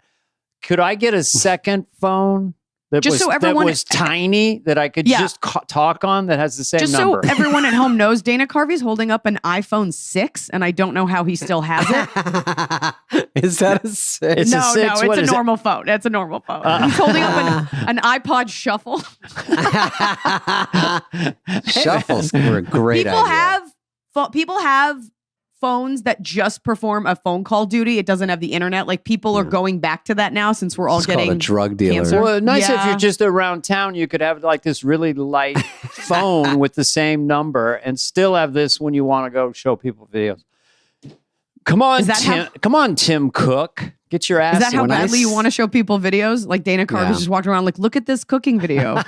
Look at this hibachi video. Well, what it is, this is being recorded. I go, look at this is me with Eliza.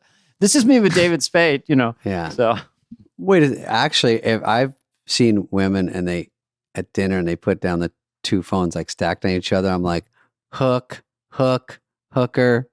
Oh, that's what you. Oh, I thought you meant like you got me hook, line, and sinker. No, you meant I that said, they're sex workers.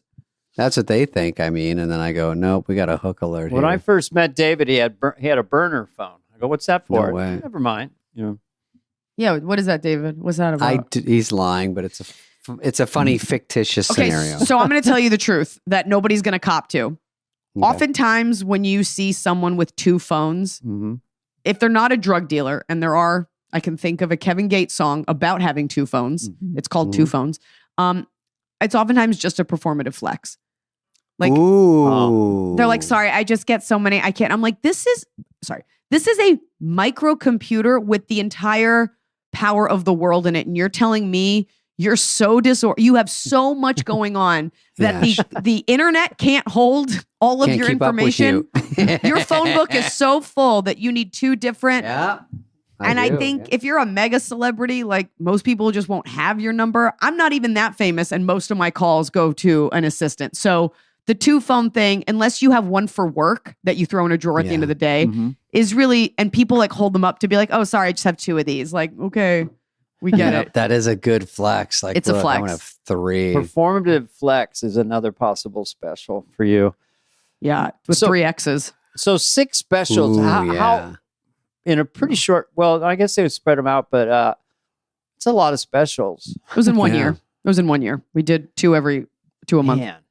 How do you know when you show up what you're going to wear? Because I never know till like 10 minutes before, I guess I'll wear this shirt. Oh, on your special, you mean? On your special. Yeah. You plan it out. To be fair, Dana, right now you look like you're in a sleeping bag. To be fair, you didn't think anything before this. It's an Adam Sandler puffy jacket. Oh, yeah. It's a Cotopaxi original. Oh, no, we can tell. No. No, but you're right. That is a very funny observation. Women know more about guys' clothes when they walk up and they size it all up, and the guys don't even know they're being analyzed. And it's like, I think this is a pretty good outfit. And they're like later going, did you see the shoes? He had this with that. They just know everything. It's not. I mean, I used to, in one of my old specials, I have a bit about how we scan. Like we scan everything. And it's not about, because I'm not a gold digger. It's not about like, ooh, was that a nice watch? It was like, oh, are your shoes weirdly outdated to where it's like you had to make a choice between like these shoes or your electricity being on? Are you wearing like a Kenneth Cole reaction shoe? Like that shows that no one's dressed you in a long time. Are you wearing workout gear, but you haven't done cardio? Are you wearing a tech vest? Are you wearing a Cotopaxi jacket? And they all inform us about are you wearing an Arctic's flannel? Like, do you have a cocaine addiction? Like there's all these things for better or for worse. But to answer your question, of course, we plan the outfit. I think I work I think the outfit is second to how precious the material is, and then the lighting and everything else. But the outfit gets planned well in advance. I saw a clip of you. Well, you were wearing, it was kind of black, and then there was sort of, hip flexors were exposed. Excuse hip flexing. me? Yeah, and it was kind of a cool look, I mean, it's very cool. I'm revealing. Trying to be invisible. It is. I have like, I'm a bit of a prude. I have 50 name of my black next special. t-shirts. Look, I'm not gonna pretend like as a woman what you wear doesn't matter, and there's certain silhouettes I enjoy, and for this special, I just wanted to do something sexy but powerful but fun.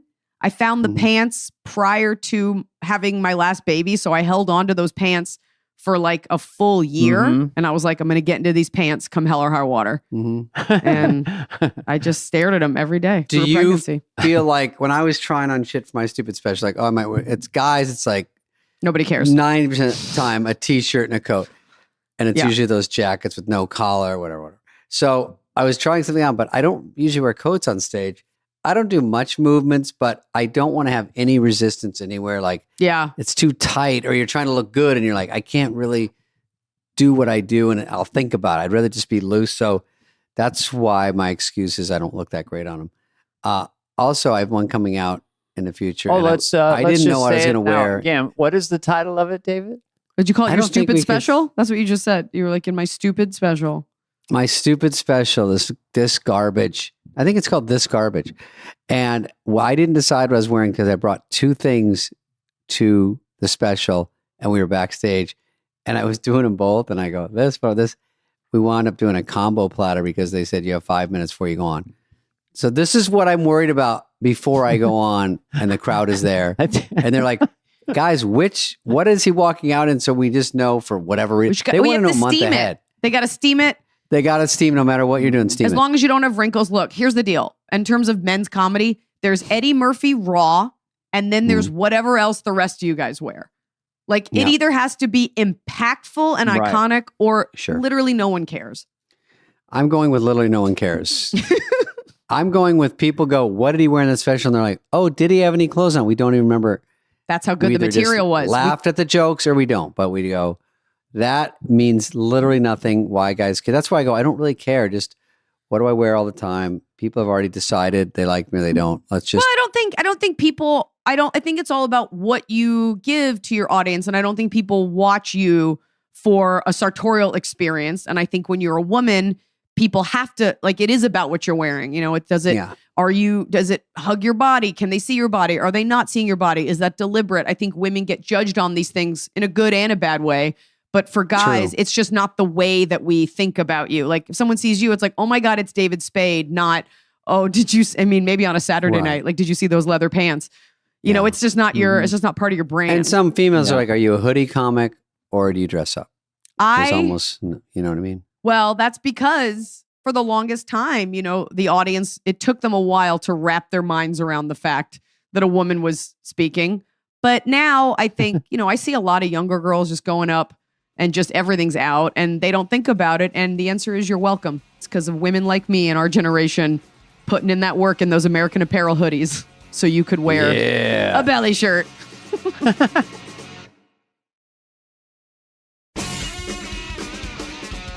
Hoodie comic. Hoodie comic. I was one of them. My picture is on the improv wall next to yours, actually, and I'm in that hoodie. Very low rise pants.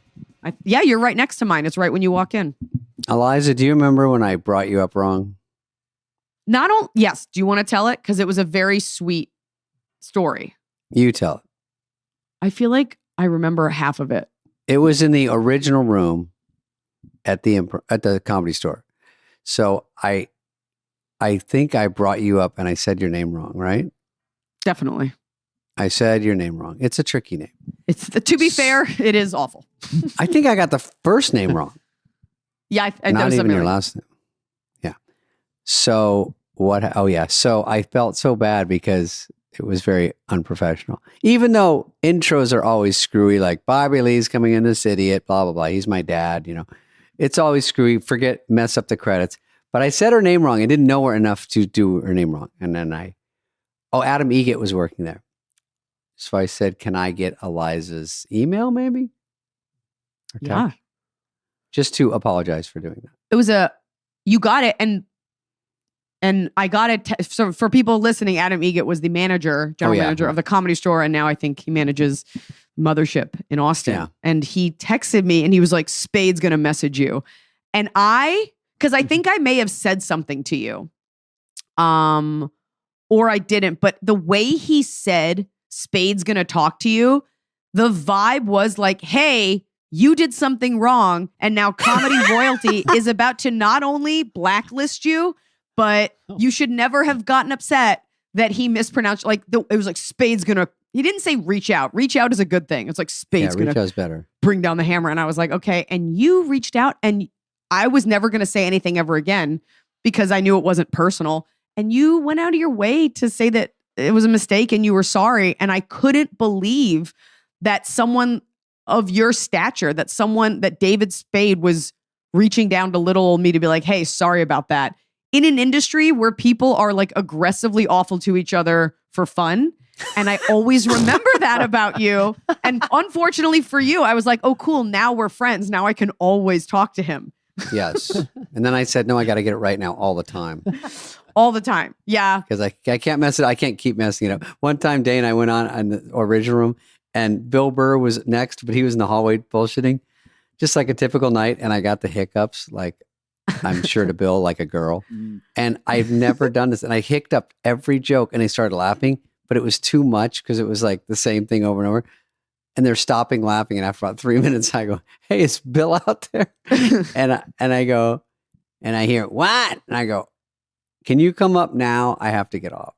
And he's like, you got the fucking hiccups? And then I was like, oh, this is the worst guy to go after me. Yeah, because that's now his first 5 minutes was like, this fucking pussy. So that was funny. But that was another OR story. Similar. He didn't apologize ever.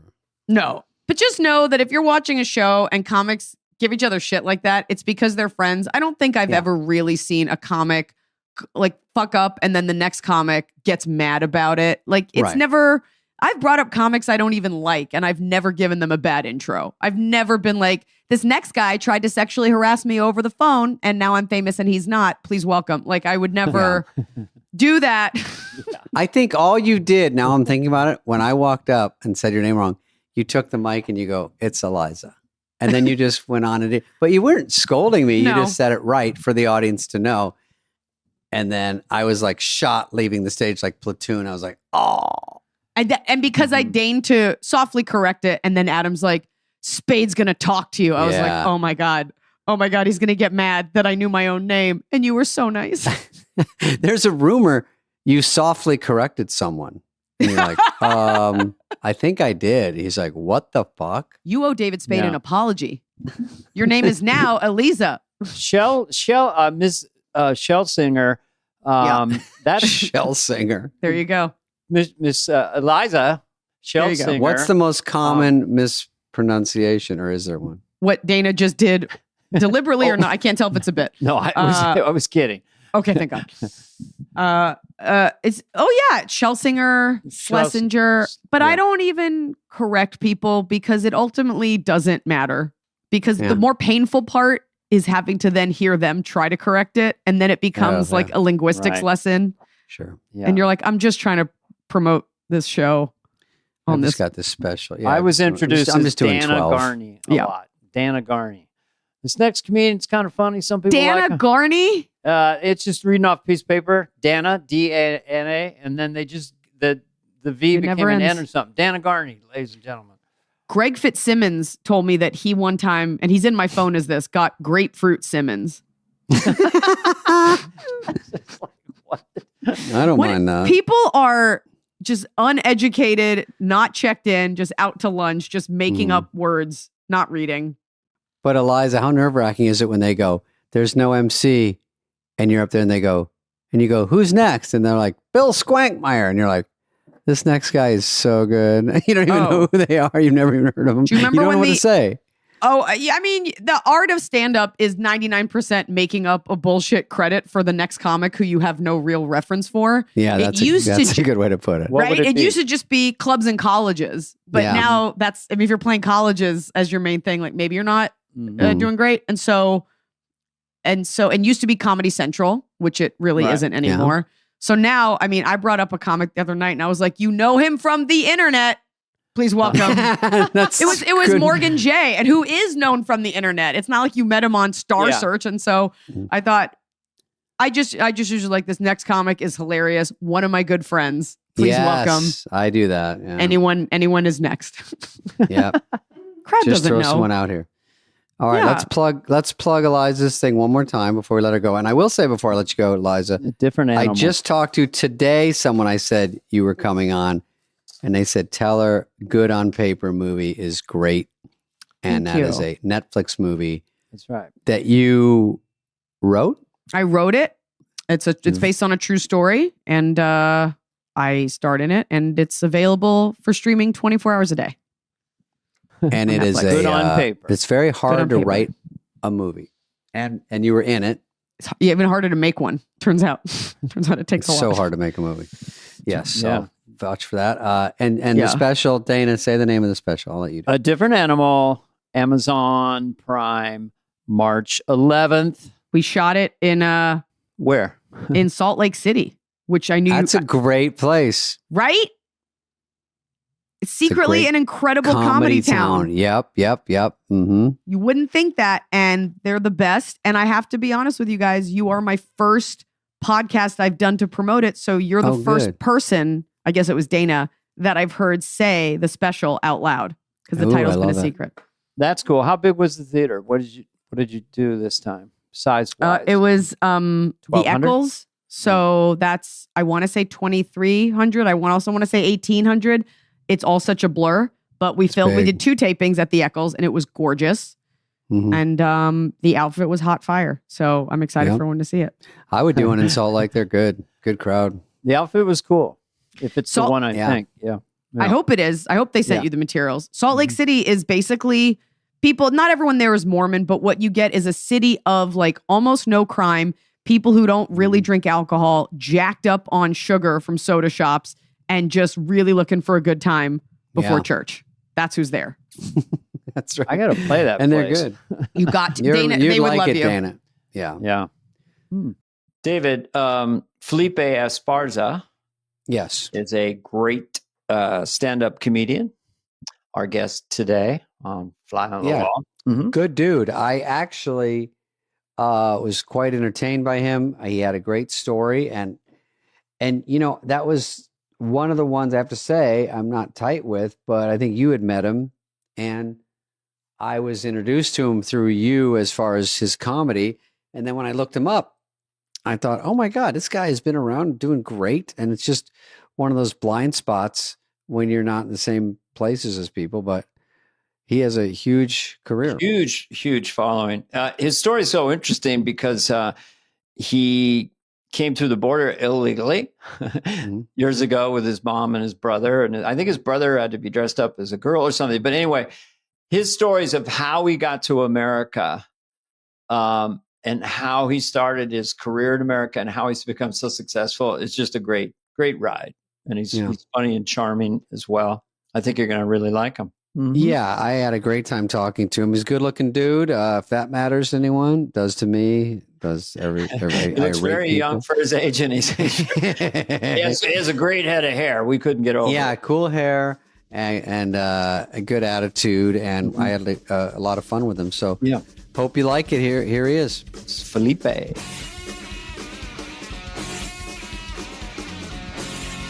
I just thought of a rich person's metric, or people have a little extra money. Either you go to a salon, you go to a barber shop to get a haircut, or the haircutter person comes to you. Right. It's the first sign of having a couple extra bucks in your pocket. Also, depending on who you're working with too, because in Comedy Central they'll have like a hairstylist.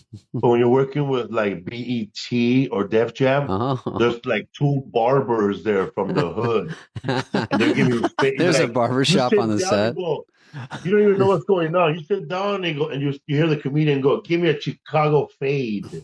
I've heard that. And I'm like, I have long hair. Give me a Cholo number 5. Yeah.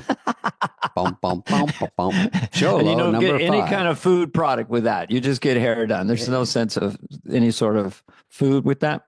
A Chole. Yeah. When I first started stand-up, my hair was really short, like a gang member. It was really short.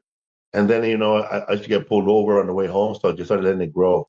And I just let it grow, and then I haven't cut it yet. What length is it past gang member? Yeah, when does the length of the hair reduce being pulled over? Oh man, you gotta be like Bill Burr. Yeah, officer, I wasn't fucking speeding here, all right? I'm going to the fucking Comedy Store, all right? He's aggressive, that Bill. Listen, give me some pickles. Yeah. You know what drives me out of my fucking mind? Meter maids. Get a fucking car. I don't need a golf cart. Give me a parking ticket, you fucking meter maid, metalhead. Anyway, that's kind of Bill Burr. I used to do that. I used to do this East Coast stand-up. But so for our audience, why don't we just quickly go? Yeah. Where you came from and who you are is extraordinary. So we've never had a guest quite with your story. So don't be shy. But yeah, don't be shy. You grew up in Mexico and you made your way to America, and you're incredibly successful. You played giant places, have a huge amount of fans. So it's just kind of an American dream, would you call it, or a Mexican dream, or what is it? How are you processing it? I got here when I was like 4 years old or 5. My brothers and I, with my mom, we came here illegally. My father was already here living in America, and so were all my dad's relatives. They were working for Warner Brothers. It's funny, they all had jobs putting the record inside of the cardboard. They were at the record pressing company. Oh, fascinating. Someone has to do it. Man. Yeah. Dude, it's not bad. I'm telling you, Felipe, I used to work when I moved to LA. I tried stand-up. Of course, I wasn't doing that well because I'm in Glendale, putting the A-Team dolls in boxes in a warehouse to send to anyone who ordered one. But it was kind of boring. But every day I'm like, did they want they want the A-Team actual figure? They also want the headband. Nope, they didn't order that. So I'd have to figure out from the order what they wanted, tape it up physically. So I'm with you, dude. Yeah. Jeez, I'm just going to say it. I pity the fool. You pity me for sure. Mr. T. I used to work at the back of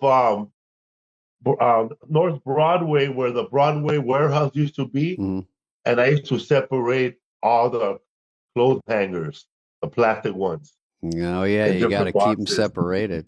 So I was in a room full of hangers, bro. Like the whole room was hangers. And my friend and I would just get high during lunch and start grabbing hangers all day. Ugh. Okay. I've had those so type of jobs. They're just mind numbing. You have to do so. We used to take Dexatrim to wake up. It was like so stupid, but anything. Did you ever grab your friend by the scruff of his neck and say, "We got to get out of here, man"? I can't hang here no more. I don't know. Good night.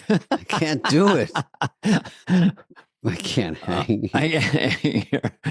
So when you came across the border, okay, illegally, I'm not going to judge, came across illegally. How hard was that? And how old were you? Were you scared? You had your little brother with you, right? Was it scary? We were kids. I don't remember being scared. I remember being caught. We made it because we made it through the border, like right there around San Isidro, the border. We made it through there, but there was another checkpoint. Like I guess they were Minutemen or something, but there was like the sheriff, the San Clemente Sheriff Department, or somebody there was an extra checkpoint that city made. Oh. So they were randomly stopping cars that were on the 5 South, on the 5 North. Right. Yeah, I guess. So they stopped us, and our driver was he was a Mexican travel agent, a wild coyote, He was a coyote, a travel agent coyote. My friend Rodrigo said, "Yeah, man, it was a Mexican travel agent." So he was American. They let him go. And my mom and my brothers and I, we got arrested. And my mom was released to go back to Mexico. And then we were released like 3 hours later. And we crossed the border and we stood there another month, figuring out plan B. Then we borrowed our cousin's passports. And it was 2 boys and 1 girl on the passport. And my mom looked at my little brother, and said, "Well, I guess you're gonna have to be Pati." Start growing your hair. What did you do to make him look like his passport photo? I mean, oh man, he had to wear a dress for a whole week just to get in character. Getting character. Getting character. Yeah, man. He went all into it, man. And when we got to the border, they had like makeup on him and a little dress. And they asked him, "What's your name?" He goes, "My name is Pati." And he's gay now, but you know what? He took one for the team. Yeah. That's all that matters. That was nice. Okay. We'll get that's a whole other podcast. Yeah, okay. He's gay now, starring Philippe. Nothing wrong with any of that. But so was he? He's a hard top, by the way. Did you? I mean, you're looking at your mom as the adult, and she's like sinking. Are you reading her feelings at that moment? Like, oh Too shit, little. we're getting caught. But then, really determined. A month later, you go back, and then you do this thing, and now you're in America. Yeah. And yeah, when do you figure out like you've got this gift of gab for laughter? Took a while, we didn't right? know we didn't know everything we did back then was bad. Nobody like sat us down and said, "Hey, everything you did was bad. Don't do it again." And we didn't know we were illegal, man. I remember calling kids illegal, and I was illegal. I remember telling kids go back to El Salvador or go back to wherever you came from, and I should be going with them. My mom would just tell us, "Listen, when you come out of school, don't talk to strangers, don't talk to anybody, just run home." Jesus, no matter what you're doing in life, just run back home after. Run back home. Scary. Wow. How long did that go on? That kind of fear. When did it turn for you? I mean, I don't know. I guess when we were in America for a while, and we went back to Mexico to take care of some paperwork, and then we crossed the border, and we went to we went back. We crossed the border, and we went to the section for illegal immigrants, but not the deported ones, I guess. Mm-hmm. And we had Mexican IDs, and we filed for green cards right there. How scary. So you went in, it was almost like admitting it. So you're like, here, we're going illegal. 'Cause it's hard to get back second time, I'm sure. So we had a bunch of I don't know what we did to. I know that we had to leave. We had to we self-deported, I guess. Well, what we did first, Mm-hmm. we went back to Mexico on our own when we went back, and then I guess like a week later, we all came in illegally. How scary though to go back and go. We know once we go back, that could be it. Yeah, I forgot that part. I never mentioned that part about our voyage that we actually self-deported ourselves. Yeah. For no reason, and then we decided to come back in the legal way. And what growing up in Mexico to that age, and then what was your vibe of America? And I kind of want to know. When did you go to Disneyland? I mean, what was it like? Oh man! First of all, when we got here, the coolest thing was that the bathroom was inside the house because our bathroom was an outhouse. And you were that was inside an inside bathroom blew your mind. Okay. Yeah, man, and we could flush the toilet. Do you ever miss an outhouse? We could flush toilet paper inside the toilet. We couldn't do that at in some houses in Mexico, they'll tell you, hey, don't flush anything down the toilet. Literally anything, not even poop. Nothing. Anything, bro. Put it in a little pocket. Did you have? Yeah, that's funny because Did you? When did you kind of sort of feel American, or what was that? I think when we were in kindergarten. Mm-hmm. We went to elementary school, kindergarten, and all the kids were speaking English, and I was the only one who didn't speak English well. But I caught on fast.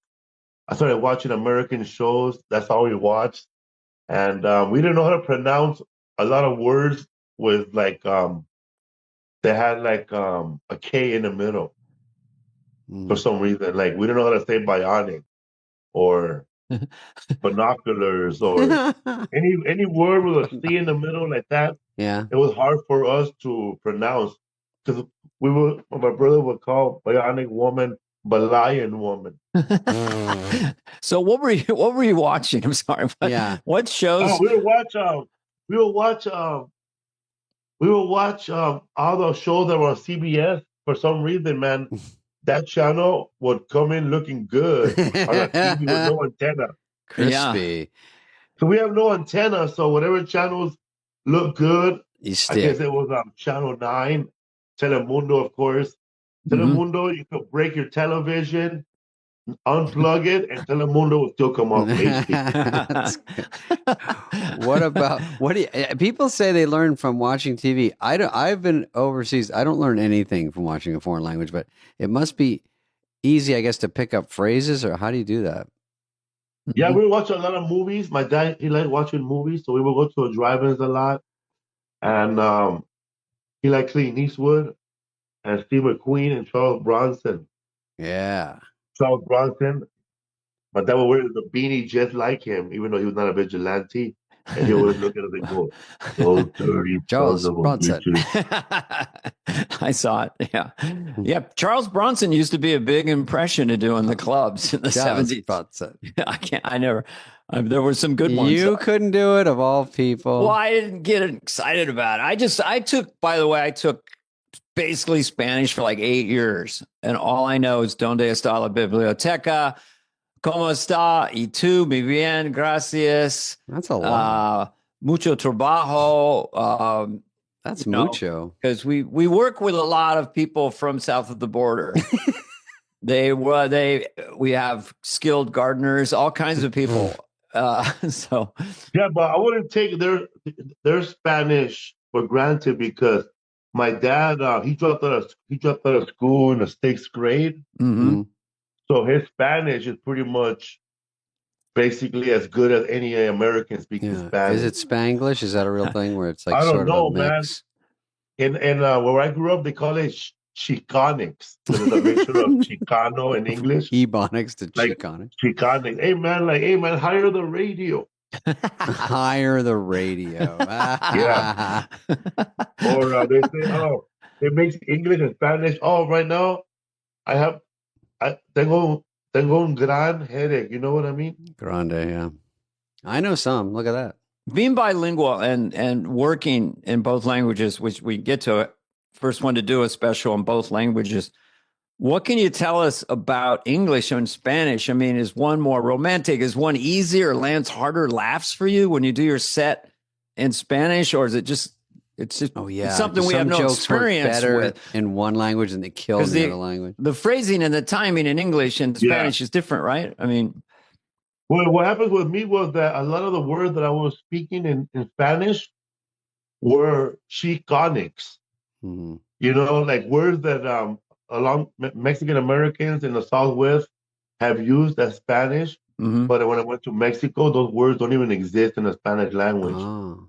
Like when I was saying fix my brakes in English, and in Spanish I would add an AS, arregla mis brecas, and brecas is not even a Spanish word. Oh, it's like a fake word for brakes. I don't know how to say brakes in Spanish. Yeah. Apparently, I was just saying because I know that white people, they add an O after every English word when they can't know what to say, like your son is not doing his homework. You know? Yeah, I did that in Italy. Yeah, people do that. We had AS in the beginning when we don't know English. We're like Sprite, or Brecas. Excuse me. So I had to go to Mexico and I actually started off open micing in Spanish first, and I started building up a set so I got to 1 hour when I was comfortable in Mexico. Wait, so in Mexico you're doing a Spanish set, basically of things everyone can relate to there, and then you come over after you got that's an hour's a lot. Yeah, I translated my jokes first of the hour in English into in their language they could understand. Okay. Except some words were play on words, so I had to get rid of the whole joke. Yeah, for sure. And by the way, this is on Netflix right now. It was done 2020. Bad Decisions, English Spanish versions. Translate this, and it's called Malas Decisiones. Mm-hmm. Malas Decisiones. Funny? When I was in Tijuana, Mexico, a lot of the audience were people that were deported by all the previous presidents. So there's people there that were deported by President Obama. There were people there deported from Bush. People deported from Clinton. I don't know. Clinton. A lot of Clinton gang members. Was that like a thing? Hey, I'm a Clinton, man. I'm a Clinton deported me. You got me. Did you hang out with the people that were deported by your president? Yes. And I even hung out with a bunch of military Marines that were deported during the last administration. Like there's a whole neighborhood with nothing but deportee military people, like people from that fought in Korea, people who fought in the Gulf War, people who fought in Afghanistan, Iraq, but somehow they got deported. And then get deported after they do that? That's horrible. Well, some of these guys have PTSD, so they never really fixed their papers. And some of them are not with it, but they were not born in America, but they were promised citizenship. Sure. And some of them didn't go file. I know there's one guy that I spoke to. He's 74. He got pulled over in Echo Park because there was a shooting in Echo Park, and he was coming out of the grocery store with a gallon of milk, and the police they pulled everybody to the side in that area, and they were checking everybody's IDs, and he didn't even know he had a deport on site on his ID, so he went straight to Mexico. He didn't call his family. Oh man, he was 74. Yeah, 74, and he thinks he's done with all that, and then they just deport him. He doesn't seem like the danger is still there. What's your advice for people in south of our border now with Trump in there? Stay away, come in, try to come legally. I mean, Oh man, if you're gonna be here in America illegally, first of all, don't hang around with no gang members. Don't hang around with anybody with a bald head. Anybody with a low rider. Right. Go to work and come straight home. Straight home. tell your kids too, don't hang around with bad people. Just do your job and just live like a normal citizen. And if you're gonna be driving no driver license, man, I will stop at every red light and look both ways. Even the green ones. So just be boring, and be simple. Be boring, and they won't get deported. They won't deport you. Right. I mean, ideally, the idea is to get really horrible troublemakers out. Yeah. But yeah, I could see getting caught in a crossfire of just. Say again? I became a U.S. citizen in October. Really? Oh, good job. Wow. After all the specials and all the success, still they held you out,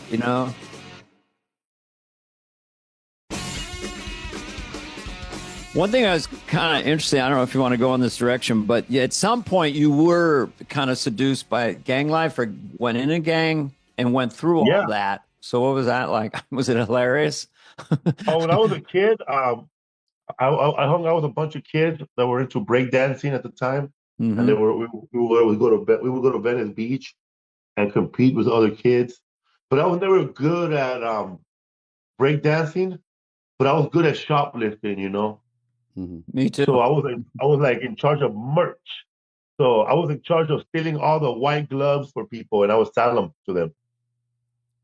I used to carry the cardboard in my breakdancing group. So after breakdancing died out, and then crack cocaine moved into our neighborhood, all my friends got into the same gang, except me. And then they were all like 16 years old, 17, and I avoided them forever. Till I turned 19. I was 20 years old. I was too old to be in a gang, but they still jumped me in. Oh, Shane, it's funny because in this movie, Busboys, when we join to be a busboy, we get jumped in. And then one time I quit for an hour and I had to get jumped in again. I'm like, God, I quit for 1 hour. And they're like, that's, the rules. Spade's doing a movie. I had a joke about that when people were leaving California to live somewhere else. I said, you're leaving California, you should get jumped out first. Yeah, see, Dana, we know all the I don't know the lingo. His movie with Theo Vaughn is you guys flee to Mexico or something, right? No, we get stuck at the border on the way to Mexico. We try to go to Mexico, but we can't get across. All so we work at a little restaurant on the border, America, and we want to be waiters, so we get job as busboys first to move up in 3 days, but it takes years because we're not any good. But yeah, everyone there is Spanish. I mean, most of the cast because we're right there. Should have had Felipe in that movie, man. We should have actually. I didn't even know about He's too busy. So you could have turned it down. It would have been great. So wherever you want to go, but I mean, you're in gang stuff. You get to America. I mean, I just like, when did you do your first set in America? Where was it? Oh, it was in 1993 probably, or 94 at the Natural Fudge Theater, and it's on Fountain Avenue in Silver Lake. The Natural Fudge Theater. From that church that Tom Cruise goes to. Oh yeah, Scientology. Yeah, that one. I know it well. Yeah. That church. That huge building, you mean? That monstrosity, huge monster. Yes, right across the street from that is a theater. It's called the Fountain Theater now, but it was called the Natural Fudge. It was a vegan studio. It was a vegan, vegetarian coffee shop. I have no idea that it was vegan till after I left. So it was an open mic on Monday nights with punk rock music. So they have two comedians go up, and then when the comedians are performing, the punk band is behind them setting up their band. Oh my God. And then like two bands will perform punk music, and then while they're taking their shit down, three more comedians were performing. Oh. And that was, for the punk audience, which is probably not the best. Yeah, it was a lot of punk, Hollywood Runaways, like kids. I think it was 18 and over. It seems like a rowdy Jamie crowd. Kennedy there. Jamie Kennedy, great comic. I met Jamie Kennedy there, Alonzo Bowden, Brian Holtzman. Met a lot of people there. Do you remember that first set? Do you remember what line killed? Did you have a bit that worked, or were you humiliated, or what was it like? I had a line that killed, but it was I said that this is Romeo and Juliet if it was shot in my neighborhood. And then I pretended Romeo was like a crackhead, like I was shaking, with my elbows. I was acting like a crackhead, Right. and I was biting my fingers, and I was looking at the floor like a crackhead does, taking rocks, the real. Of course. And then I would say, Of course. and I was yelling out, Julia, you fucking bitch! Where's my fucking pipe? That sounds like it would get a big laugh in a rowdy club. It's high energy. Yeah, it got a laugh there from the people that were homeless, and and then the owner of the place, his name was Johnny Roberts. He had a local access show at Tuesdays at 10 p.m. on Channel 3 on some cable network. Yeah. It was just a free public access show, and I didn't know what public access was. I didn't have cable. He was talking to me, he goes, "Kid, that was amazing. I want you to be in my show. We tape every Wednesday morning. It's a big comedy show." I thought I made it, right? I thought it was gonna be like one of those. Yeah. You thought it was Evening at the Apollo, but it was local access, and I looked at the way other comedians were dressed, and I went to a thrift store and I bought like a 80s like a coat, a jacket, and I was trying to find a tie to wear like an 80s comic, but I couldn't find anything. And then the guy at the thrift store, he said, "I don't have a tie, but try this on." And I didn't know what it was. Then I remember it was somebody told me it's called I don't know what bobo or bolo tie. Yeah. Yeah, it was like a metal thing. Mm-hmm. I look like Fosse Bear if you were Native American. That's a good look.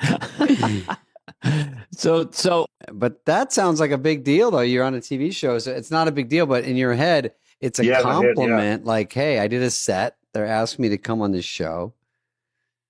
We all did that era. I mean, you should have a show called Loco Access. Loco Access, yeah. It's not bad. So I met these guys there, and then they told me to go to another place that does comedy on Saturday nights called Waldo's Comedy Station. And then that was right on Highland. Back then it was called a Hollywood Hotel. So we did comedy there, and then I finally made it to the Comedy Store. How much longer? Oh, to do audition for Mitzi? How'd that go? Yeah. The original room? Was it Mitzi back then? Yeah, it was 5 years later. I think it was like 90. Oh, shit. Or something. Mitzi's still there in her booth. This Comedy Store is huge. What happened? Comedy Store is huge, but not that many people are going to the Comedy Store back then. Not like now, in a way. Not like now. Oh, dead.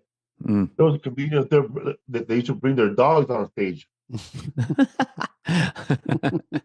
I mean, back then, man. It was like if you wanted to be a comedian, like if you stuck around those days, you're probably doing well right now because I remember it was like so many people were getting bumped when I first started off, like really bumped. Like I remember there was a big showcase and a bunch of comedians. They were supposed to be seen by Mitzi Shore, and she didn't show up, so the showcase was canceled. But there was a lot of people who actually made that trip from other parts of the country. Yeah, sure. To audition. I'm from Yeah. Los Angeles, man. I only took one bus, and nobody knew what I was doing. But there were people that from Jersey. They called their parents, and then the Dice Man shows up and does 5 hours on stage. They didn't even get to go up. Dice? Andrew Dice Clay? Yeah. Oh my God. I put the finger out on the rise. Yay. Oh, yeah. This chick sucking my 5 hours dick. on stage. And then, like, 5 hours. I was waiting. I didn't leave, right? I thought, I'll go up. And then After Eddie 4, I'm Griffin out of shows up. He does 4 hours. Who? Eddie Griffin. Oh, Eddie Griffin. It's a fucking marathon. 4 hours. So it's a 9-hour show. You've seen 2 comics. Okay, who's next? Yeah, and then at 1:45 in the morning, bro. I go up at 1:45, right before Robert William Abadaya. Oh. Did you say I only have 2.5 hours of material because I'm new. Yeah. Like 3 minutes. Did you, dude? Let's do a side note, Dana, Sure. for the people listening. It's not crazy to think, because I was from Arizona, and if someone said, Mitzi, we'll see you this Monday, I would fly out. It's too important to have someone in the business see you or Bud Friedman at the Improv. So that's a really, really big deal. I understand why everyone came. And if she casually didn't show up, what a heartbreaker. And also, we all got bumped up in San Francisco where I started. You know, they'd say Robin's here, the great Robin Williams. And I thought I was going to maybe have a 9:30 spot. And then Robin would do 3 hours. Oh, I can't believe it. Oh, someone's on acid. Oh, look. Oh, a spaceship. Look. Oh, it's a Frisbee. But anyway, he was brilliant. And he would I call it levitate the room. He would kill so hard that you're like, fuck, I got to work harder. Did you see someone early in that time and went, damn, that guy or woman is at another level? Did you have somebody who kind of blew you away and made you want to get better, right? I saw, what's his name? Dane Cook. Dane Cook and Dane Cook World when he became kind of at his height. He was doing Superfly. Okay. Whatever it was. Superfly. What was it? Okay. I don't know the bit, but it looks funny. I like it. He's flipping you off He with would two. say, he had a bit about, I don't know how to do him, but he'll be like, how people, they flip you off. Oh, I see. And they go, fuck you. That's right. But fuck that. It should be a super fuck you called Superfly. Oh, yeah. He told us about this, Dana. Yeah, I think like that, right? Yeah, he did that. And he would storm around the stage. He was super physical, hyper confident, really clear with his jokes. And he's that highly skilled to follow that, Yeah, and I remember people would have it tattooed. Women would have it tattooed on the back of their butt like a stamp, the Superfly. Oh boy. Oh, interesting. I didn't run into any of those. When did you have women trying to hit on you, or what? I know you're happily married now. We don't want to go into it, but some women love funny men. Hell yeah, man! I have people tattooed my name on their back. I'm not even famous. Sure. You had a young lady. You look. Yeah. By the way, he looks young. I thought you were like 28 or something. I had a woman in Las Vegas. She told me to autograph her arm, and she was like 21, and I was like 40. And I tattooed. I wrote my name sloppy on her arm, right? She had a little chubby arm, my pen was getting it's hard to do. Yeah, so I wrote Felipe on it. And then later on, she sent me a photo of her in a thong with not showing her boobs, but showing her ass, and then her arm, and she had tattooed right there, Felipe. She tattooed over your autograph. Yeah. Okay. Yeah. That's something people do. I like that. You want to bring her home to mom. That's somebody, Hell yeah, man. Especially with her next boyfriend. So also, that was cool. So you're at least 40. That's so good. You're 45. You look 27 now. Yeah, you do look young. No, I'm not 45. I'm 55. Get out of town. I just told Dana you look so young. I don't know. Black don't crack, beige don't age, and white ain't right. Also, I don't drink, so that helped too. Yeah, the booze face, it can really age you, So now, I mean, just because we have limited time, you're doing the clubs. I'm just curious, when's the first time it became your job? Like, okay, I'm a stand-up, and that's how I earn money. I don't need any side hustle. How long? Well, I had child support. They were coming after me, and they were garnishing my paycheck, so I was making half. So that kind of helped me decide to quit my regular job, since I wasn't making no money anymore at my regular job. Mm-hmm. Sure. So I just went straight to doing stand-up, and then like in '96, they were doing this big stand-up show in San Antonio, Texas. Some guy named Jeff Valdez and the owner of the River Center Comedy Club, Kylene and Jeff Borshaw. I don't know their names. but they produced a show for Showtime called the Latino Laugh Festival, hosted by Daisy Fuentes and Paul Rodriguez. Yeah. They try to grab all the Latino comedians they can find, and I was one of the younger ones that actually auditioned for the show and got it.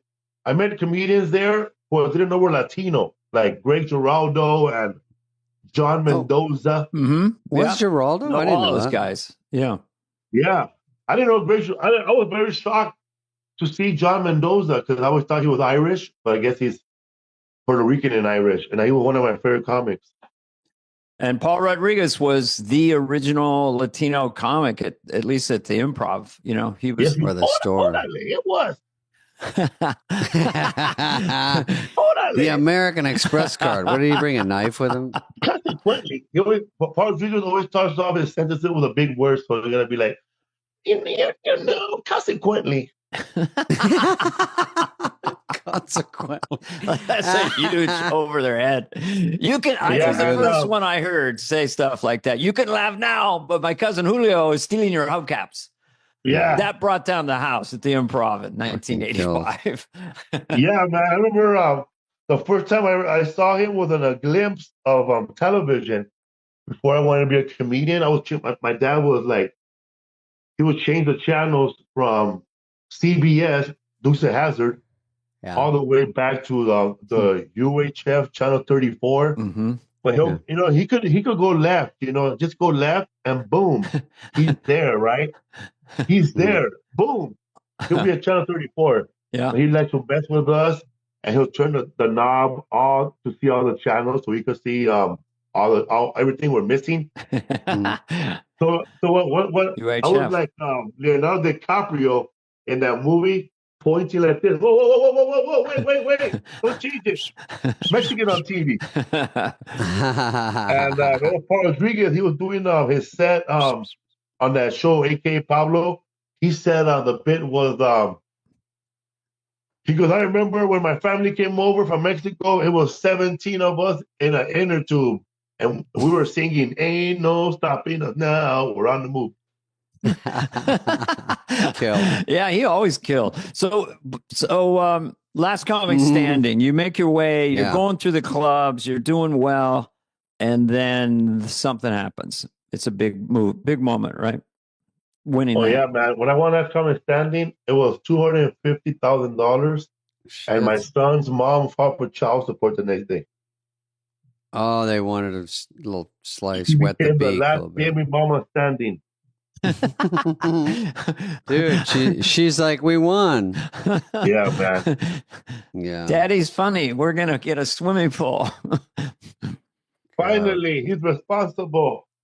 Yeah, well, that's a big one to win that. And then Last Comic Standing, is that the one? I think Todd Glass, you don't remember this, but yeah, man. Shout out to Peter Ingalls, the producer of the Last Comic Standing and Saved by the Bell. He passed away, I think, a week ago. Oh, okay. Well, get that shout out to him somehow.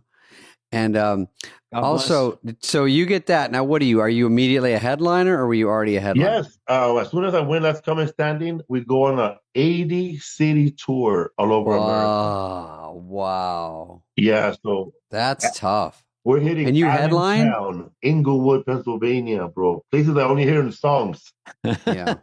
Traffic reports.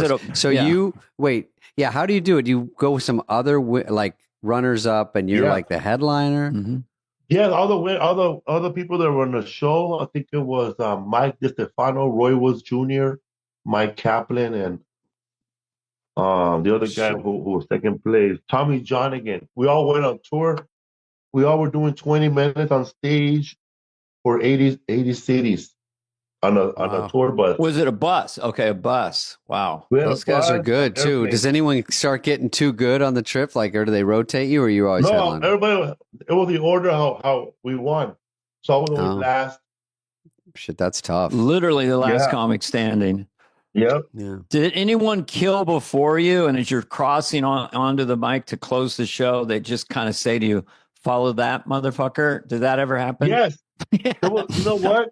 What was saving me from that was there was an intermission. Oh, okay. Yeah. You so got Mike lucky. DiStefano, he was murdering. He passed away also. God bless him. He had HIV, and on the show he had HIV also, and he was an ex-heroin addict, so he was all messed up. But he ended up. I thought he was my biggest competition because he was likable on stage, and his type of comedy is very popular now. So he was doing a lot of dark comedy back then. Yeah, that's kind of it's like acceptable now, and he was likable, and I really thought he was gonna win. But this guy was murdering, bro. Like when we did San Francisco, we did the Fillmore. I remember him saying, I knew there was a lot of gays in San Francisco, but goddamn, I tripped over a dick on the way in here, you know? And everybody's going crazy. Yeah. And he would say stuff like, oh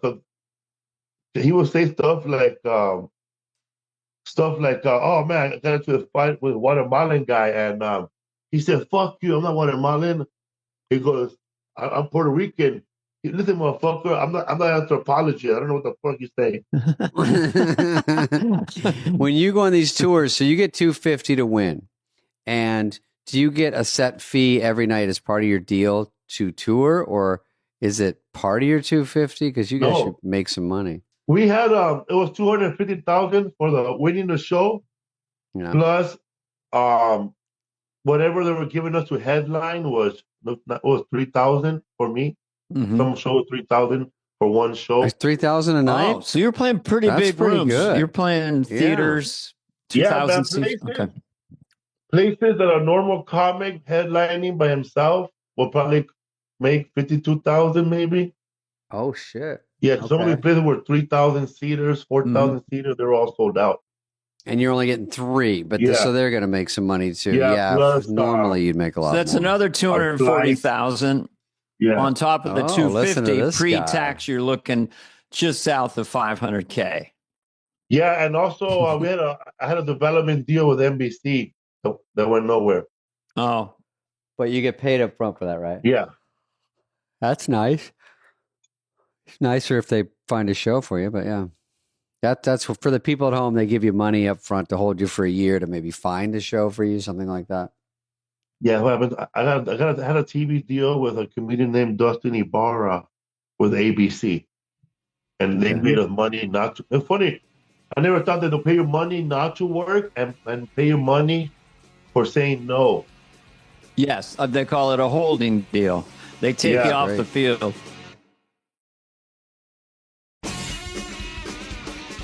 Now, by the way, a little birdie told me, a gentleman told me that you had a run-in with Eddie Murphy. What was that? What was that about?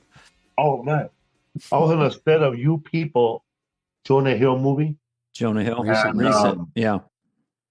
And Eddie Murphy, we're like in a stripper scene in Hollywood, a bunch of strippers. And man, one of those strippers in the movie was an actual stripper. She ended up giving somebody a lap dance for $2,000 on a set when nobody was around. Horny ass bitch. Horny ass bitch. That's a special name. That's your next special. Yeah, man. So Eddie Murphy walks in and he looks right at me and he goes, "Man, you're a funny motherfucker, man." And I'm like, "Oh man, just shitting myself." And I forgot. I had one line in the movie and I forgot it when he told me that. So so he knew you. That's great. Yeah, Eddie is. Yeah, he's cool. And then the next day, Jonah Hill comes up to me. "Hey, man, wasn't that rad the way Eddie Murphy told you were funny in front of everybody?" Wasn't that rad? And then, that was cool. Wasn't that rad? And then Andrew Schultz, he mentioned on his podcast that was cool. And the director of the movie came up to me, said that was cool. And then the next day, he comes back to do the same scene, and he tells me hello only. Not everybody, just telling me hello now. Whoa. And then the next day, same thing. Then I'm getting paranoid, I'm like, okay, man, you're trying to get everybody in this set to hate me now. Yeah, I'm not liking you already because of this. Hey, Eddie, could I get a "you're a funny motherfucker" just to start the day? You don't have to do it, but if I could get a "hey, you're a funny motherfucker." No, you go, tell this guy he's okay too. He has like 3 people that look like him on the set. I don't know, like, you got to be nice to really, because of a fear of being shot or something. He's got lookalikes. Yeah, he has like stand-ins and wide shot guys. When you read the lines to Eddie Murphy, like you're he's reading lines to you, but when it's your turn to get the camera, he leaves, and then you get a stuntman. Oh, you get the other guy. Oh, really? That's kind of a movie star move. Catch you all later. So he gets to do that. That's so okay. Now we're at a point where this is pretty. You've done a lot since 2017. Yeah. These four specials in 7 years. The current one on Netflix right now, Raging Fool. And by the way, I just want to ask you something stylistically and when it started, because I really like the way you move on stage. Like you're telling jokes and you're moving forward, and then you're moving backward, and then a lot of guys go side to side or just stick to the mic. But there's this little kind of physical thing you do, almost like a boxer. You kind of back up, you come in, you land it, and then you do this move back. It's pretty cool to watch. It's a little bit like you're dancing up there. So when did that come in? Or was it just someone pointed it out to you, or you just do it organically? I was nervous before. When I was on Last Comic Standing, I had a coat with a little tiny tie, and I had a pocket, and I used to always hold on to the pocket and move it like this. You know the way Rodney, then you go, hey. Yeah. I get like no respect. I was an ugly baby, I tell you. When I was born, the doctor slapped my mother. Hey, we love him. So from nervousness, you did that, and now that you're confident, you just sort of kept it as a signature in a way. Yeah. Mm-hmm. And also, I try not to do it so much because I feel like if I know the joke is funny, I start moving fast, like I'm like a pitcher giving away his knuckleball. Yeah. Yeah, we all have our way. David, it's funny when you got a bit in your act that you know is going to kill, or you think it is. You give a big wind up, doesn't work. You go, what the fuck? I think you stay quiet. You slow down when your punchline is going to come. I feel like when the big punchline is going to come, maybe with your perfect timing, you do your stand-up timing. But I noticed that you start to get a little quiet, and then there's like a big explosion. David will modulate that way, and he's never thirsty up there, as the people would say. No, he's and very. There's somebody like I remember watching your Young Comics show when you're doing the special. You said you saw U2, and you had little bullshit seats right here, but you were way over there, and they were you didn't know what the fuck they were saying. Oh, he was yelling "No war," and I was yelling "No more." I didn't know what he meant. And like there's so many oh man, not as a comic like me, like there's so many tags left. There's more to the joke you could have done. Oh yeah, I kept going. He takes a shit out of my stuff. favorite one is, oh man, a woman. She was a sharp pain in her hand while she's doing dishes. 6 miles away, her daughter is giving somebody a hand job. A hand job. Oh my God, that was Time Life Books. A woman doing the dishes feels a cramp in her hand. I feel like you may have been. That's great. That's a great memory. What a Good memory. job. I mean, you're kind of maybe influenced by Dave in the sense that you have a high ratio of laugh points and punchlines in your stories. Like boom, boom, boom. Consistently, and David does tell a story, but just subtly starts building all the punchlines. The masseuse bit you're doing the other night. You can have little tent poles in it before you get to like the big ending. It keeps them around. That's the hard part, though. Like I have one of my specials, because I remember I saw a woman with a tattoo, and she had a Ouija board tattoo, like a Ouija board tattoo in her back. It was very dark, and I was like, oh man. Imagine being, who am I? What's my name? You gotta hold her back, like, all right, let's find out, bitch. Who the fuck you are?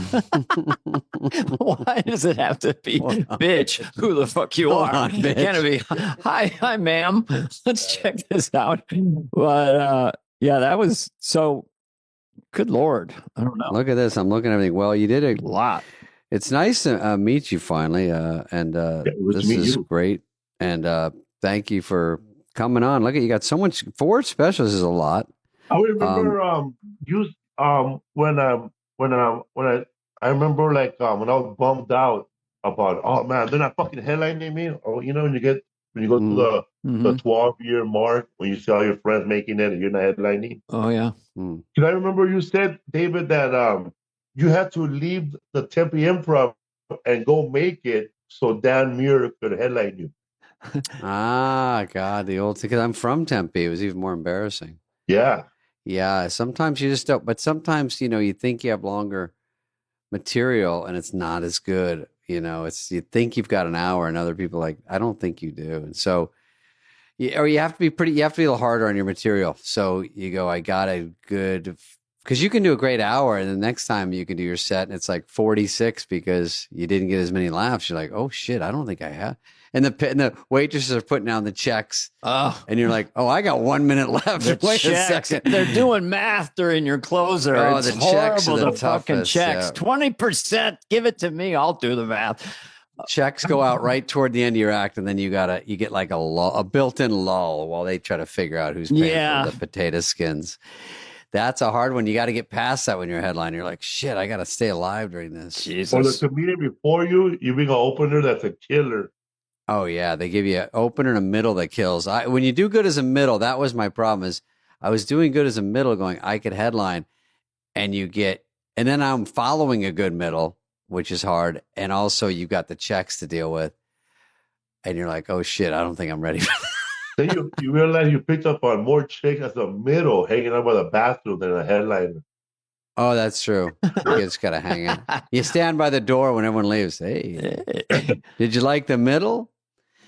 All right. Well, thank you, Felipe. Well, just for 1 minute, because he'll be listening to this. We have a mutual friend. So Larry Bubbles Brown, who's the famous Bubs. San Francisco comedian who I've known for years, really good friends, tours with Felipe. Offered him a lot of opening spots. Oh, and he's someone with he sort of plays a sad sack character. And after each line, I lost my identity, or someone stole my identity. Now they can't get laid. So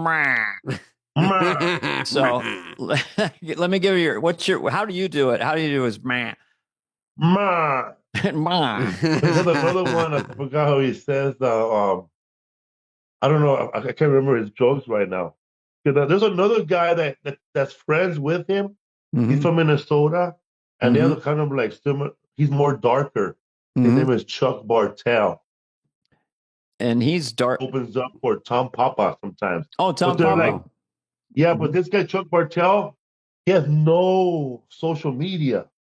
Like you can't even find him. But he has very dark humor. He has a joke where he says that what did he say? I got kicked out of a Chinese restaurant for. Oh, I forgot my reading glasses. And I went to a Chinese restaurant. They kicked me out for squinting.